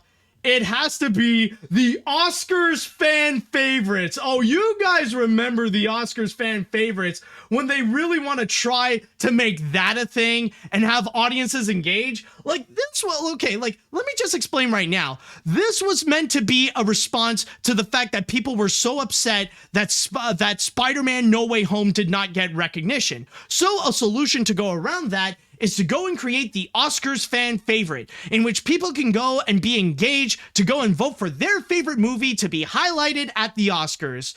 And by that point, people would expect that it would be Spider-Man No Way Home, especially the fact that that movie was the biggest highlight of 2021 in terms of movies. In fact, it is the highest grossing movie of 2021, and what's easily going to be one of the highest grossing feature films of the 2020 decade. You'd think that, but the results here, well, they actually say otherwise, because they do present 2 Oscar moments that they have ranked. So let's just see right over here. So they started off by counting down the Oscars cheer moments, asking the audience what is like the biggest cheer moment of not just recent movies, but of all movies in general. So in 5th place, we got Neo's bullet dodging backbend in The Matrix. At 4th place, we got Effie White singing and I Am Telling You I'm Not Going from Dreamgirls. In third place, we got Avengers Assemble to fight Thanos in Avengers Endgame. Second place is the 3 Spider-Man team up in Spider-Man No Way Home. And the number 1 Oscars cheer moment of all movies is The Flash enters the Speed Zone in Zack Snyder's Justice League. Yes, the Zack Snyder fanboys strike again on this one. And of course, somehow it's got to be Zack Snyder's Justice League getting the ultimate movie cheer moment. And this is not to say anything against Zack Snyder's Justice League. It's just that one compared to like all the other major movie moments. That one I feel like, okay, that does raise some questions. Let's just say that. Oh, but that is nothing. That is nothing compared to the Oscars fan favorite movie of 2021. And this list here, oh, let's just say it's as bad as you may probably think. So in 5th place, we got Tick, Tick, Boom. All right, pretty good choice right there. Very nice choice. In 4th place, Spider-Man No Way Home. So the reason why this thing even existed in the first place, it only managed to get 4th place. Okay, that seems pretty questionable. That seems a little odd. So what would beat Spider-Man No Way Home in this case? Would it be, would it be CODA? Would it be Power of the Dogs? Would it be Encanto? In 3rd place is Minamata. Yes, Minamata. Have you guys heard of this movie? Well, just letting you know, you don't have to know anything about it. You don't even have to see it. All you have to know is that Johnny Depp is in it. And I'm pretty sure that the people who have voted for this movie, I doubt that they have seen Minamata either, but the fact that Johnny Depp is in there, I think I think it pretty much explains why why people would go and vote for Minamata. So I'm just laying it out there. Like, don't worry if you guys have not seen Minamata. I'm sure like the grand majority of people who voted for this, they haven't either, because really it's just to show support of Johnny Depp. Okay, moving on to 2nd place.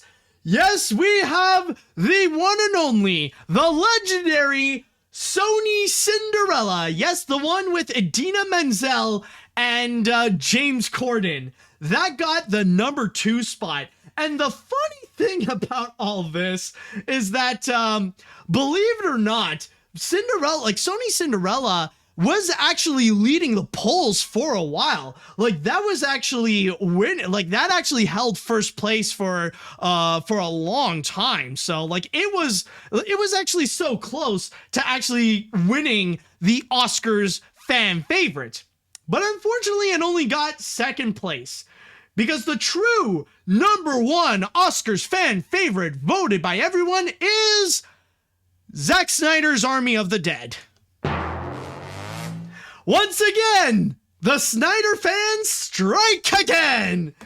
Oh my God. We even got, so this list right here, like, okay, and I just want to clarify right now, this is not to speak against any of these movies in particular, with the exception maybe of Sony Cinderella. Like, I know that Army of the Dead has, it has a significant fan base, and you could, and I know like Zack Snyder's Justice League did receive a lot of surprise praise, so I'm not going to speak against that. But I feel like, honestly, with what we are seeing here with Oscars fan favorite, like, this is not a poll to know what is the most popular movie. Like, this is a poll to determine who has the most obsessive fans, who has like the craziest fans that would be willing to go and rig the system so that the movie they want to see win would end up being the winner. So honestly, it's no surprise that the Zack Snyder fanboys would ultimately end up on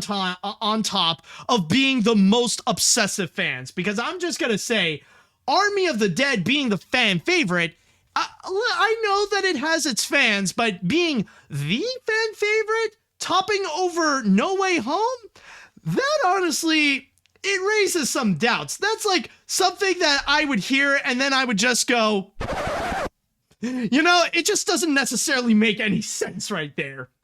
So yeah, honestly, I just gotta say with this whole Oscars fan favorite thing, it's a moment where I gotta say that I highly doubt, or I don't think we're gonna see this happen again next year. Honestly, it's just, it turned out to be, like, it's an experiment, I'll give them that, but it's an experiment that really turned out to be a major failure. Like, that really did turn out to be an absolute flop.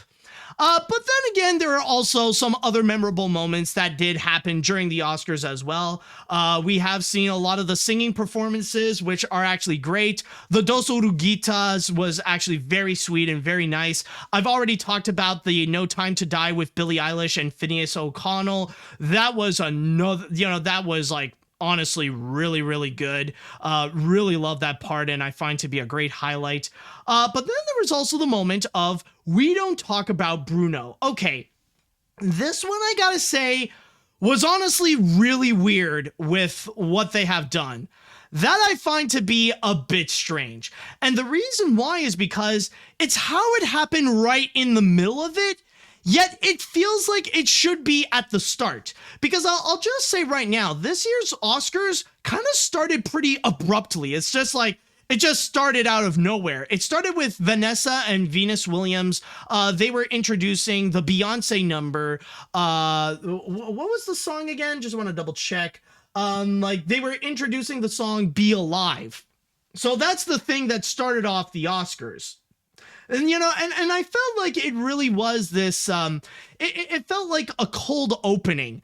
It kind of felt like it's not really a true opening of the Oscars, but then you have the We Don't Talk About Bruno number, which was sung by most of the cast of Encanto. Now, they've already established that We Don't Talk About Bruno would be sung at the Oscars, considering the massive popularity that it has.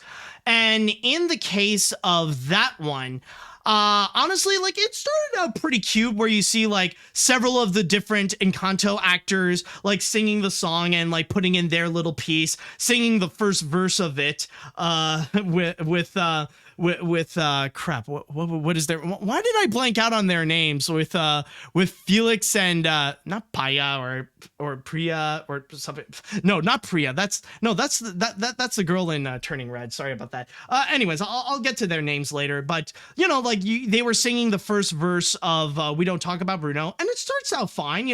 It seems pretty cute with it, but then suddenly, oh, Peppa, thank you so much. Yeah, like, they were mostly singing the first verse with Peppa and Felix, with that part, like, it was our wedding day, we were getting married, and there wasn't a cloud in the sky. Like, they were all singing that part, and then suddenly, it just went completely 180 when Megan Thee Stallion comes in and turns it into this major rap number, making it all about the Oscars.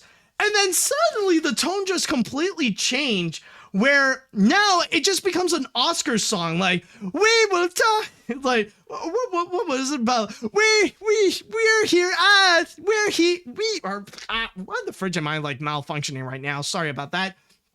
What was it again? I don't know what it is specifically. It's like, we are here at the Oscars. We are here at the Oscars. And it was so weird. It's like kind of unexpected and pretty weird, I must say. I thought it was going to be more of a straightforward performance of We Don't Talk About Bruno. But the weirdest thing about it is that it happens right in the middle of the show, yet it feels like it's supposed to be this, oh yeah, I see someone is like, AniMat's is being like a broken record. Yeah, funny, dude, funny. But anyways, as I was saying, the one thing that I seem to notice when it comes to this, one thing I noticed with that whole We Don't Talk About Bruno thing, I feel like that was supposed to be the start of it, but for some reason they put it right in the middle, which kind of makes it weird. Like, because that feels like a legit Well, that feels like a legit intro to the Oscars because they made it all about the Oscars. They made like this it feels like a full on introduction to bring you into the Oscars. And the fact that it happens like somewhere in the 2-hour mark or something like that. I don't know. It oddly feels out of place. And also, there is another thing I will say, like, this one is a little bit mixed as well, and it has to be the presenters. And there are some presenters that I will say, they were actually pretty good. Some of them I will say are actually pretty good. In fact, like, a very sweet highlight, of course, who was it? It was Lady Gaga with Liza Minnelli for Best Picture. That was actually pretty sweet. Also, the one presenting for Best Supporting Actress. I'm trying to remember who it was. No, not, or was it? No, it's not. It's not Best Supporting Actress. For Best Supporting Actor. Sorry. Yeah, Yeon Yoo Jung. Like, that was another one that was just like really cute. In which she presented, like, she's doing her best to like, speak in English and stuff. But honestly, she was a great highlight in the Oscars. So honestly, that one I did enjoy. Oh, also, I just remembered another one that I really did like is actually the highlight for James Bond, with Tony Hawk, Kelly Slater, and Shaun White. That one I will say, the comedy that they presented there. Honestly, I thought it was actually way better than anything that the hosts have actually done. So honestly, that was really cool, which does segue into like a whole montage to honor the 60th anniversary of James Bond, which that I actually find to be pretty cool, actually. And you know what? Honestly, this really did cause me to have a domino effect with all the presenters. It's like, oh, this one is actually really good. Oh, this one is really good. Oh, this one's really good. Oh, this one's really good. So yeah, like you got the James Bond set, you got the James Bond montage, which was actually really cool. And then there was another one later of The Godfather honoring the 50th anniversary. And then like we have like a short little thank you message from Francis Ford Coppola, Robert De Niro, and Al Pacino. So that honestly was actually really nice. And that's one thing I wish the Oscars could do a little more is those montages. Those were actually really cool. And it's something that the Oscars need in order to like present more like, as a tribute to movies and a tribute to movie lovers and stuff like that. Especially when this year they wanted to have a theme of movie lovers unite. Like, honestly, it would have been better if they could do montages. I get like it would probably like they would require a lot of like, like copyright, like a lot of copyright discussions in order to get the rights for those movies to appear in their montages. But in this case here, like, honestly, I wish we would have a little bit more of those. And speaking of which, by the way, speaking of those anniversaries, like, it was also really cool to see, like, there have been some moments where we would see the, presenters celebrating like different milestones of movies. Like we have Juno celebrating its 15th anniversary. Then you would have Pulp Fiction with a cute little number with Samuel L. Jackson, Uma Thurman, and John Travolta honoring the 28th anniversary of James Bond. Was there another one that did happen? I'm trying to recall if there was another anniversary, but you get what oh yeah, there was also White Men Can Jump with Rosie Perez, Woody Harrelson, and Wesley Snipes. That also did happen. So honestly, like, not all the presenters were great, but I will say there were some that actually did pretty well. And then there was also the Memoriam. Okay, one thing I gotta say about the Memoriam, like, immediately, it definitely is way better than last year's. You probably remember last year's Memoriam where it just went by way too freaking quick. Like, they just, like, literally, they were just handing out, like, all the people who died. It was like, let's honor these people. Done. Moving on to the next thing. Like, holy crap, that was one of the big things that people have criticized about last year's Oscars. But this year, it definitely was a lot more respectable, and they did it a lot better. Especially with this year, they did something a little bit different, where we did see, like, a decent amount of time of each people that did pass away, but there were a few that they were highlighted, and they were truly honored. Like, one good example is...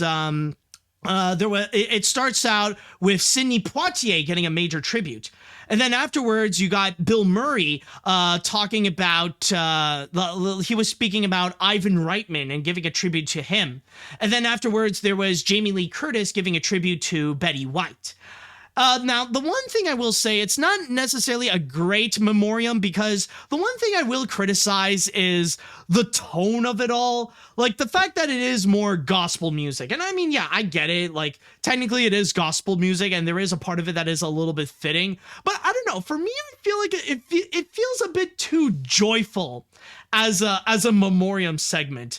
Because there are times, like, all they do is just, like all they do is just, like they feel like they're just cheering and clapping, and it was like, hallelujah, hallelujah, Ivan Reitman, Sidney Poitier, you know, stuff like that. It's just like, I don't know. I feel like, you know, I understand the spirit of it, but I don't know if this is the tone that we really should go for in terms of the memoriam. So honestly, overall, I would say that with this year, in terms of the Oscars, it just generally sucks. Like, even if you look past the moment, I just feel like a lot of it, it's like, it's bad, but it's the kind that's boring bad.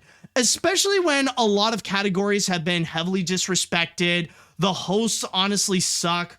And honestly, it's just, and even like the order of it all, it feels a little like out of place. Like it feels disorganized. So overall, it was just not really a good show, honestly. Like, when you do look at the Oscars telecast itself, it was just not really good. And there was a significant amount that, well, the majority of it is just not really memorable. It's just like, it's boring. A lot of it, I would say, is boring bad than like some of the stuff that would be memorably bad. Now, granted, there have been a lot of good things as well, and a lot of inspirational things, but generally the show itself, you're not really missing much. All right, so with that said, I would like to go into the chat wall, and I would like to ask you all, what did you think of this year's telecast? If you guys have seen it, let me know your thoughts on it. And I know you guys are excited for it, but wait for it. We're almost there, okay? Hold on a sec. Okay. Let's see. Good job, Oscars. You managed to not piss off the fans, but also the actors and... to not just piss off the fans, but also the actors and directors. Their decision to shorten 8 of their categories not only felt disrespectful, but the fact that this still became the longest show since 2018 just shows that their plan failed. As for the fan favorites, it's just pretty obvious that obsessed fans just ruined the whole thing. I can't say much about the other stuff since I was asleep when the show was on. Fair enough. But I will say this. Honestly, I could forgive the Oscars fan favorites if they did one thing, honestly, because I saw that there was one movie in particular that was actually pretty close to making it on this list. And believe it or not, Sing 2 was actually a contender for Oscars fan favorites. That was actually the only animated film that was actually in the running and would technically be in the top 10. No, not Encanto, not The Mitchells vs. the Machines, Sing freaking 2.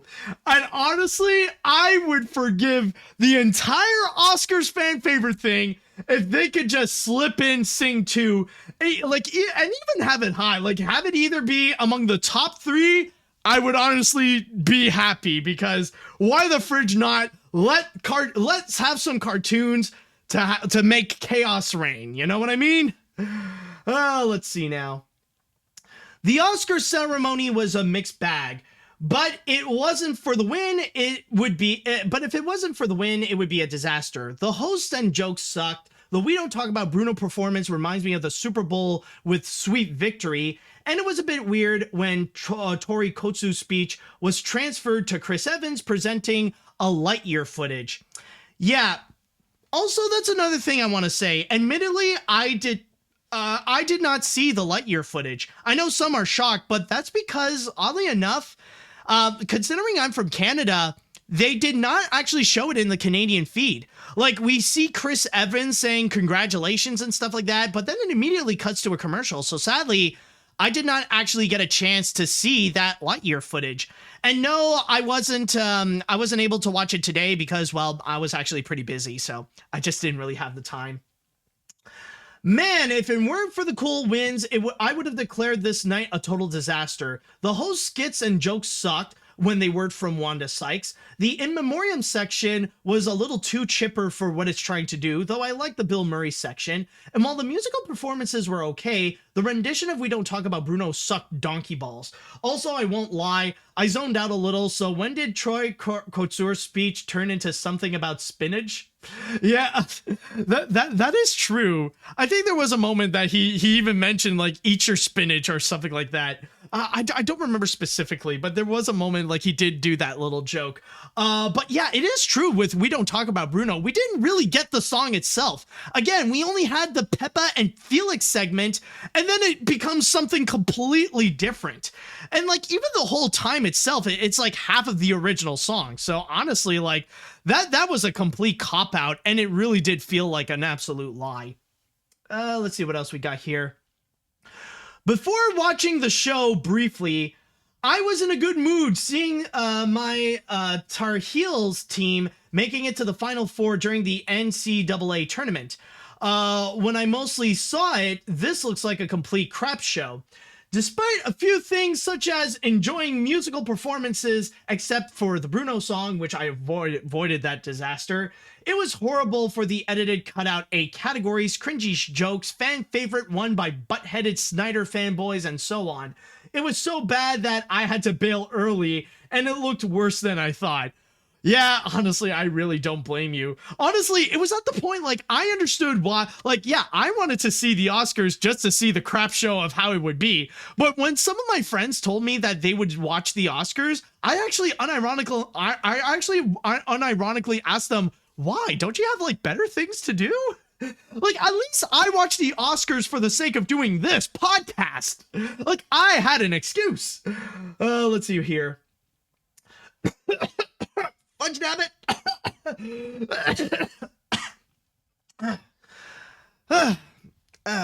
Saliva went down the wrong throat. Anyways, personally, I was looking forward to the Oscars, seeing how much of a disaster it would be. Oh, same here. And it honestly wasn't as bad as I thought it would be. There were some good speeches and good tributes, and some of the performances were good, but there were also some cringy moments and stupid speeches from the hosts, so overall it was a mixed bag. However, they can redeem themselves next year if they get the Muppets to host. Oh, yes. I mean, like, people have been demanding so much for the Muppets to actually host. And I mean, like, it's not, like, why are they so afraid to get the Muppets to be the host of the Oscars? It's not like they have dignity or anything like that. So why not just go and bring in the Muppets? I'm sure it will actually help out the views much more than the bullcrap you're trying to pull off. Trust me on that. Let's see now.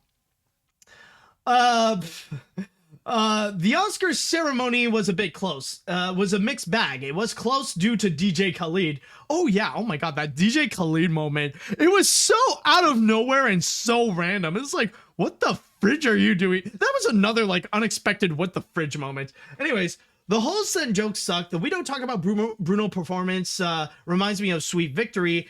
And it was a bit weird. Oh, yeah, no, I already talked about this. Sorry about that.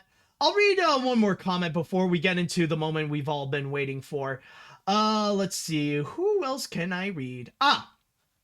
AniMat's, the only category I would like to talk about the Oscars is the In Memoriam section. The only one that I liked was Ivan Reitman. However, I wish the song wasn't that happy song, that instead it was just one person from Snoopy the Musical and the Muppets.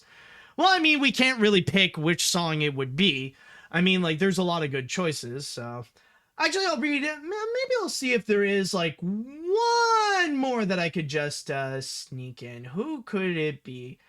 Man, why the fridge not? So, AniMat's, what is your favorite performance at this year's Oscars? Mine was either Billie Eilish or Reba McEntire, but I did like the tributes to Godfather and James Bond with Paul McCartney performing. Although the show could have been a bit shorter, it's starting at 8 p.m. Eastern and ended at midnight Richmond, Virginia time. Now, I would say for me, well, the true highlights I mentioned before, like the Billie Eilish performances, the acceptance speeches, and Yeah, I would say it's those for now. All right, folks. I know you've all been waiting for this, but now it is time. The moment and the biggest highlight of the Oscars is the moment. I've been talking so much about the moment. You guys have been waiting so patiently for the moment. And and instead of like introducing it or describing it, why don't I just show you? So everyone, let's get right into it. Let's talk about, hold on a sec. Let me just set this up. Let us discuss about this. You know who's got the hardest job tonight? Javier Bardem and his wife are both nominated. Now, if she loses, he can't win. He is praying that Will Smith wins. Like, please, Lord. Jada, I love you. G.I. Jane 2, can't wait to see it. All right?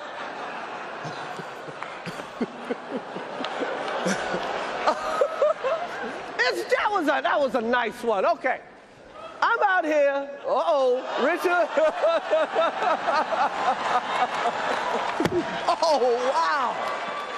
Wow. Will Smith just smacked the shit out of me. Keep my wife's name out your fucking mouth. Wow, dude. Yes. It was a G.I. Jane jump. Keep my wife's name out your fucking mouth. I'm going to, okay? Okay. That was a greatest night in the history of television. Okay. Okay.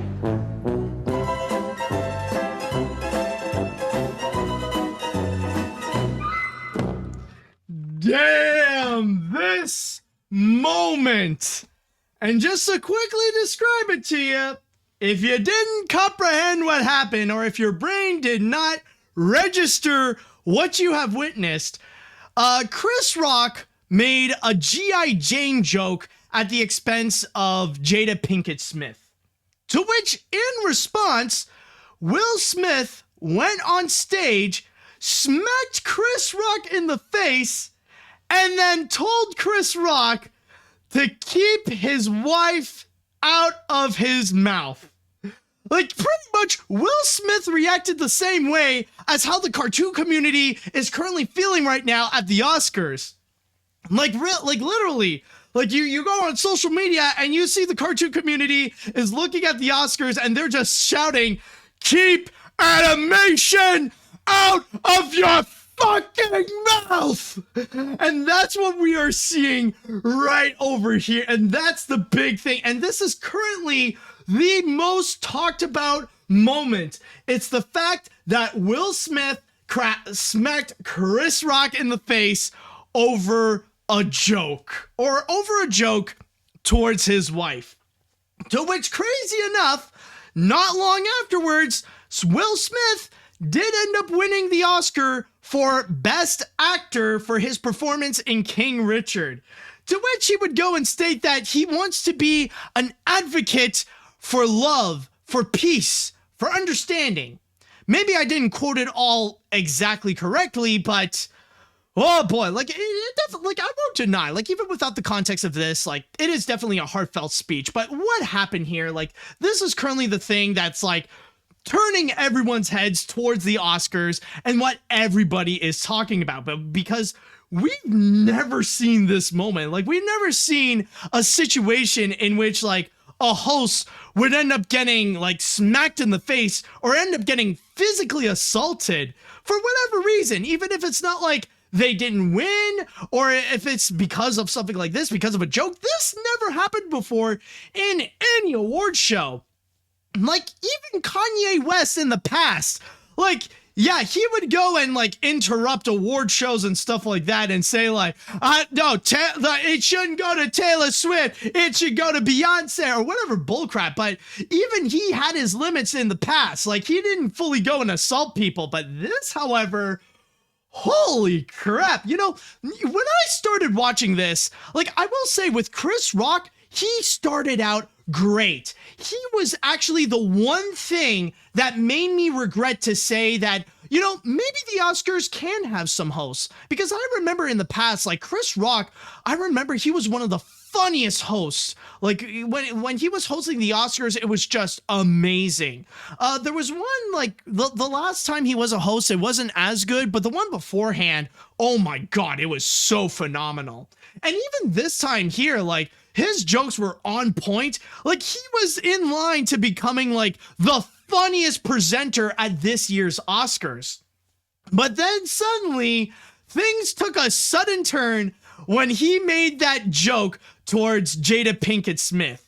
And yeah, it was a bit ableist because I don't recall specifically what it is, but Jada Pinkett Smith does have a bit of an illness that does ultimately make her bald, or like she's bald because of the illness that she has or something like that. I don't I apologize for not doing the full research on that. I'm sure. Yeah. So, yeah. Like, excuse me. But yeah.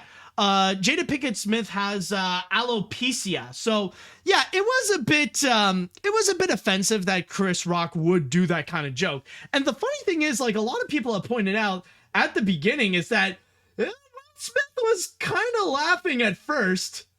Like you see right here. All right? Like you see, Will Smith was happy. He was smiling, but yeah, actually, well, you can't really see it because, okay, hold on. Let me just back this up. Like you see Jada over here though. She was not amused. She was a bit upset of that joke. She didn't really find that funny. So that's why a lot of people felt like it was kind of suspicious of how Will Smith, like, you know, he was okay with it, and then suddenly like she was not. So maybe it was a situation where like Will Smith was laughing and then suddenly he sees his wife and he goes like, "Hey, wait a minute." To which then you see him just get absolutely pissed off. So maybe it's like when Will Smith, like maybe the situation, like if I could guess correctly, it's like he noticed how upset his wife is, and then he would really, that's when he would go and actually do that slap. And when I saw him do that, at first I thought it was a bit. I thought this was just all part of the show. You know, okay, so like, you know, maybe it was just a gag, maybe it was just like part of the performance. And then you see like things suddenly, it went quiet. Like because I was in the Canadian feed and I heard like at least in the North American feed in general, like that entire part was completely silenced. And from there, Will Smith, like he actually told that's when you see like things suddenly change where like, okay, wait, what's going on? And then like, I think what really solidified that really was real is when you see Will Smith's face when he went from this and then he went to this. Suddenly we see serious Will Smith and you see angry Will Smith. Like that's when things took a turn. Like that like even though like when it was censored and everything was silenced, like you didn't hear anything, but you could see in his face and what he was saying, he was mad. And then suddenly it was leaked on the internet what he did say, as you have heard here. Like that's when it took it to a whole new level that it's like, oh, now that I heard it uncensored, it was like much worse than I thought. And I thought honestly, like maybe the slap was fake because like you see, like when he did that slap, like I thought it was like one of those fake slaps that these actors would do. Like when you put it in the right position, like you can make the effect on your own chest and then like make that slap effect. You know, it's like something like this, like something like that. Like I thought it was that. But then like if you do look closely at how Will Smith smacked Chris Rock, it was not that at all. Like, let's just back that up. Like, we could have, like, a play-by-play thing. Like, you see his hand position here. Like, it just went up. Like, there's no time for it to go to the chest and go up. Like, it just went straight up. Like, it was a legit hit. And I mean, it did help either when the microphone actually caught that smack. So you could tell that, like, yeah, the hit was legit real, especially when you have heard afterwards, like, what did happen. And one thing I will say, if there is one person that we can say is the hero of this year's Oscars, like, if there is one person that could be labeled as the hero, it has to be Denzel Washington, where here with him and the assistance of Tyler Perry, like, when they went on a commercial break, they took Will Smith, they went on the side, and, like, they tried to comfort him to relax him after that whole moment. And apparently, from what I've heard, like, I know a lot of people would say that, like, Chris Rock could do some charges, like, apparent, like, this can be considered as legitimate assault and Will Smith could be arrested for this, but Chris Rock decided he's not going to press any charges. And, like, right now it seems that, like, both Chris and Will, they have settled their differences and they're both cool with each other now. So, like, even though that did happen, like, you know, they're like, it has now become water under the bridge between those two.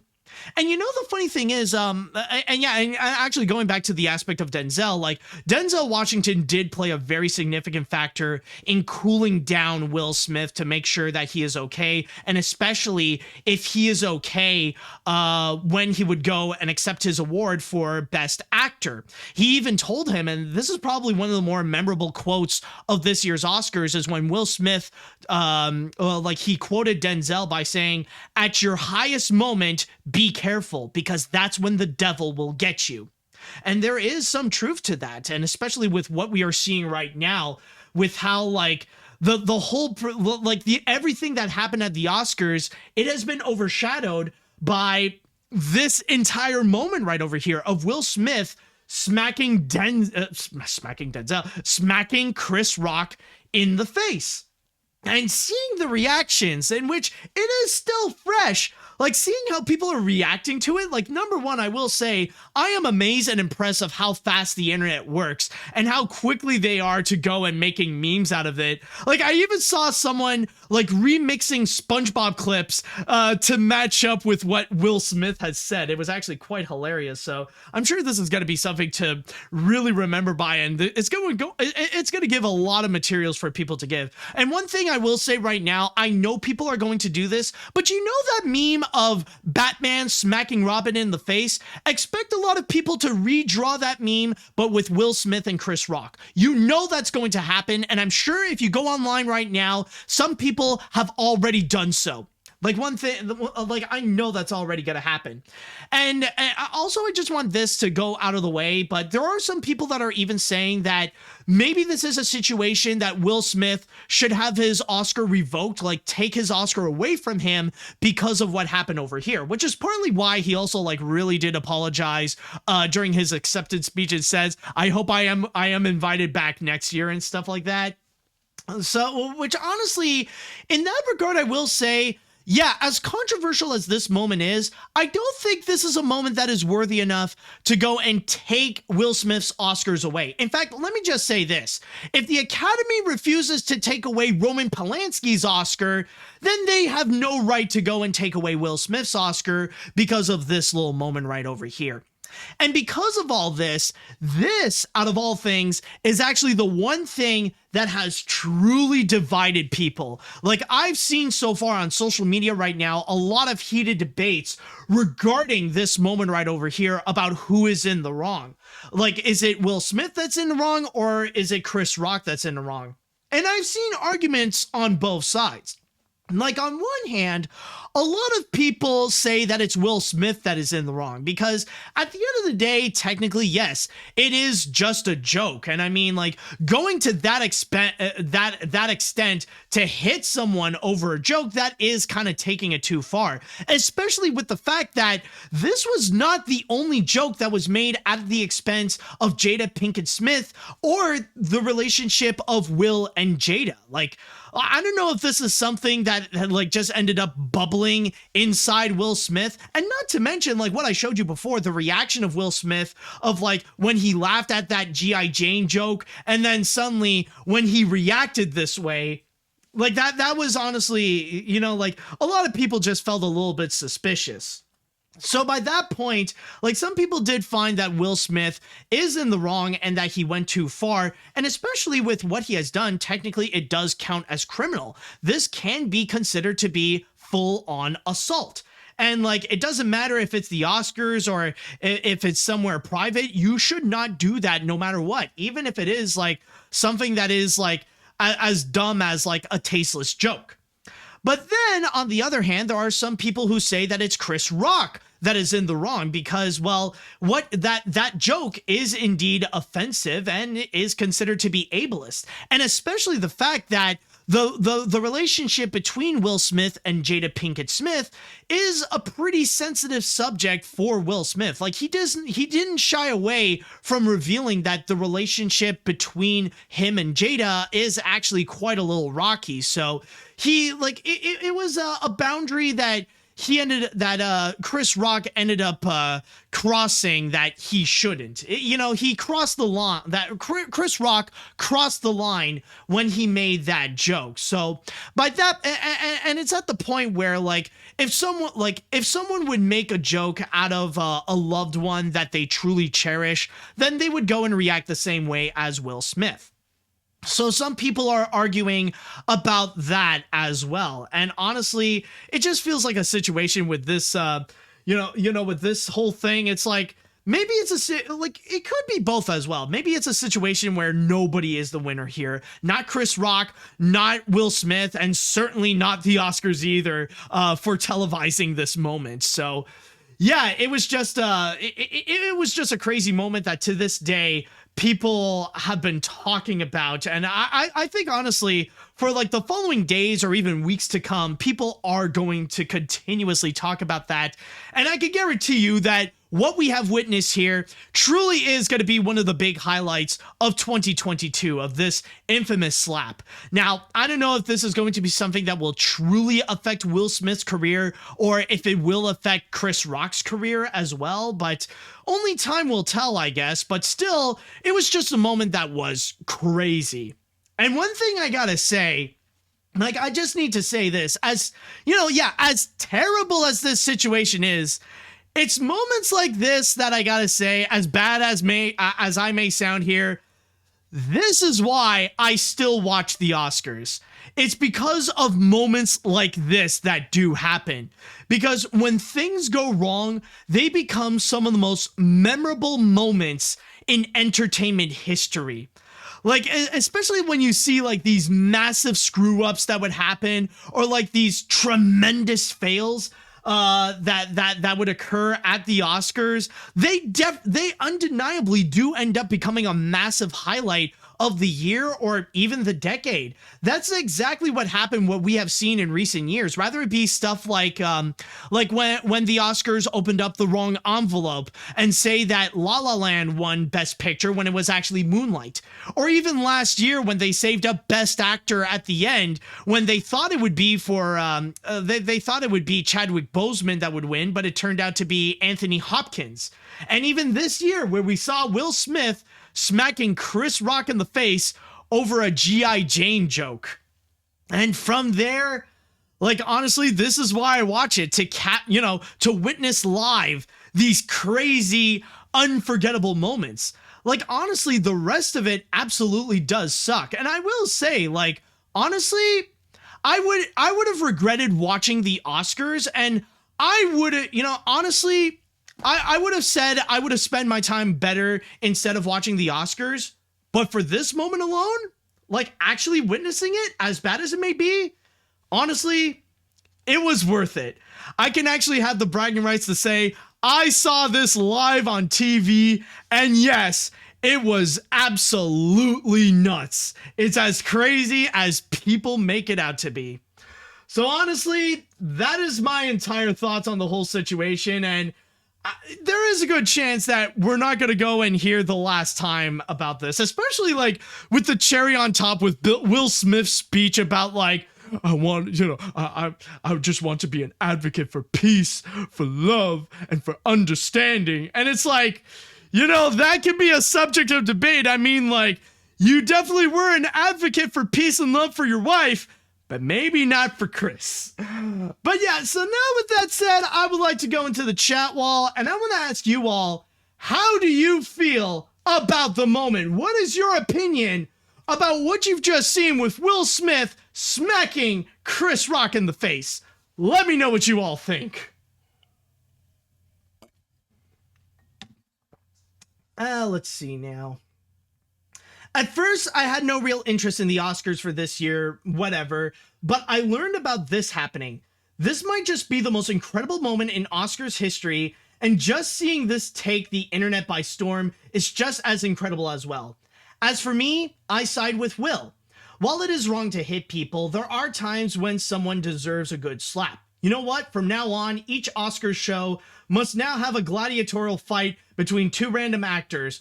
Who wants to bet on the next fight? Oh my God, that is so true. In fact, if we're going to be at the point where like comedians can now, like now that comedians are allowed to be, well, I'm not saying to be allowed at, but now that comedians are subjected to getting slapped for making an offensive joke, Dave Chappelle should hide. I think right now, Dave Chappelle, he needs to call off his specials because he knows that the trans people are going to be coming after him, because if he ever does open his mouth, oh my God, he's got to be in for a thrashing. Like, honestly, like, he's just, like, right now, like, Dave Chappelle is just watching what Will Smith did to Chris Rock. He says, oh, crap, I'm going to be next. Trans people are going to be after me. They're going to come after me after what I said. Help me. Oh, man, comedians, watch out, because people can now be armed and dangerous and could be influenced by Will Smith. So just watch out for the kind of jokes that you make. Oh, let's see. And also, I just want to add that technically when it comes to Will Smith's motives, I mean, let's just say there's a part of me that does understand, because love can make you do some pretty stupid things. Let's see. This is definitely one of the craziest things that the Oscars has done in recent years. Well, technically what happened in the Oscars. I remember when I watched the show live on ABC Censored, with the scene, hearing it, it really was shocking to see. But I am happy that Will Smith and Chris Rock have made up. This is definitely as crazy as the best actor category from last year's Oscars. Definitely, man. Let's see.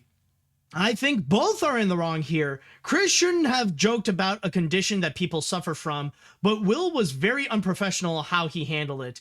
He should have waited until after the broadcast was over, or when a commercial break was pulled Chris aside to talk to him. I don't think their careers should be affected, but they should reconcile. Also, I'm calling this the slap of 2022. Oh, absolutely, dude.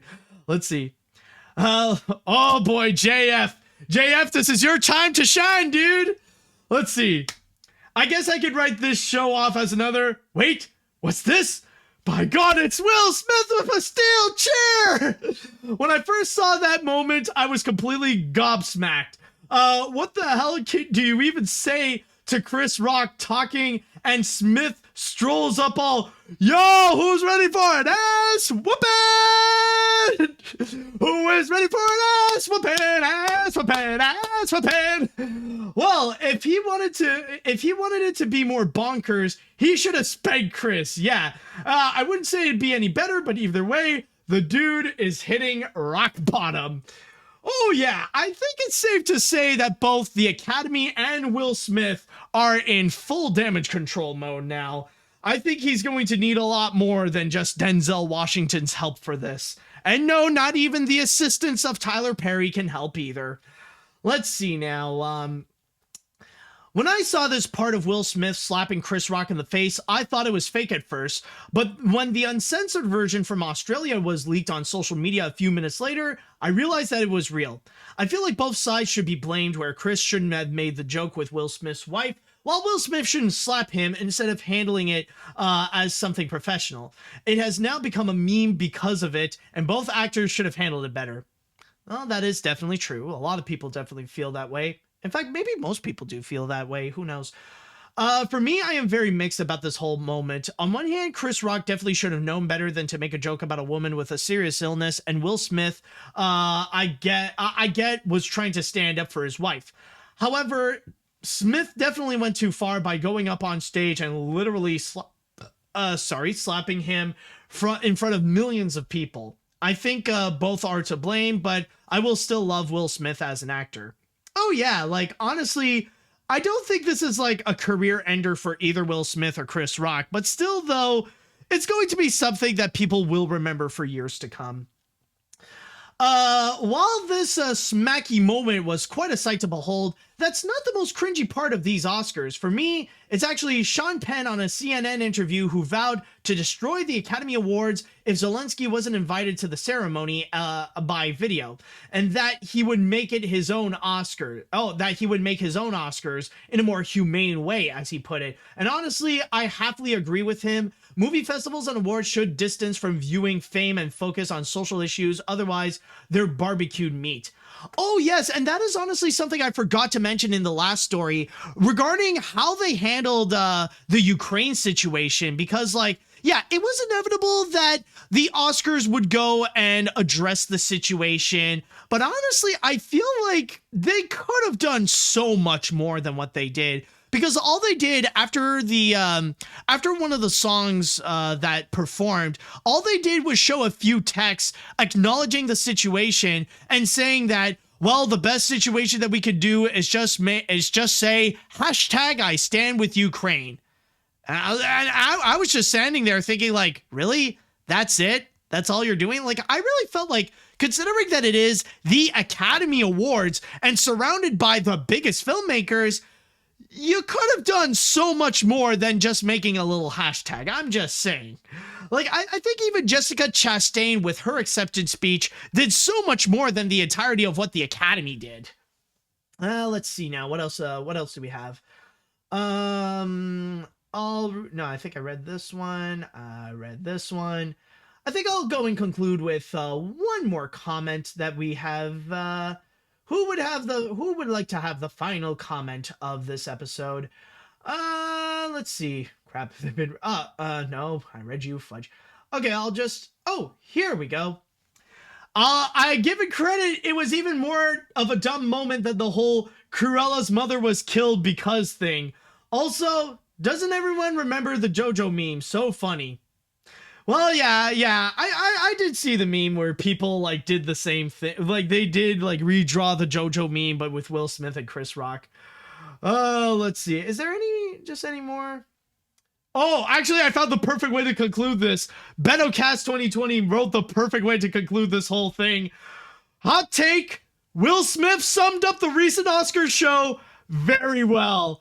And I think that's definitely a great way to put it, and that should conclude this episode of AniMat's Crazy Cartoon Cast. I'm honestly surprised that we even had a full episode with this one. And I just want to say thank you all for joining me on this special Oscars edition of AniMat's Crazy Cartoon Cast. We will resume back to our regularly scheduled program next week, but I just want to say thank you all so much for joining, and let's hope we can see more crazy moments at the Oscars next year. So with all that said and done, I want to say thank you all so much for watching. Thank you so much for listening, and until next time, see you later, dudes.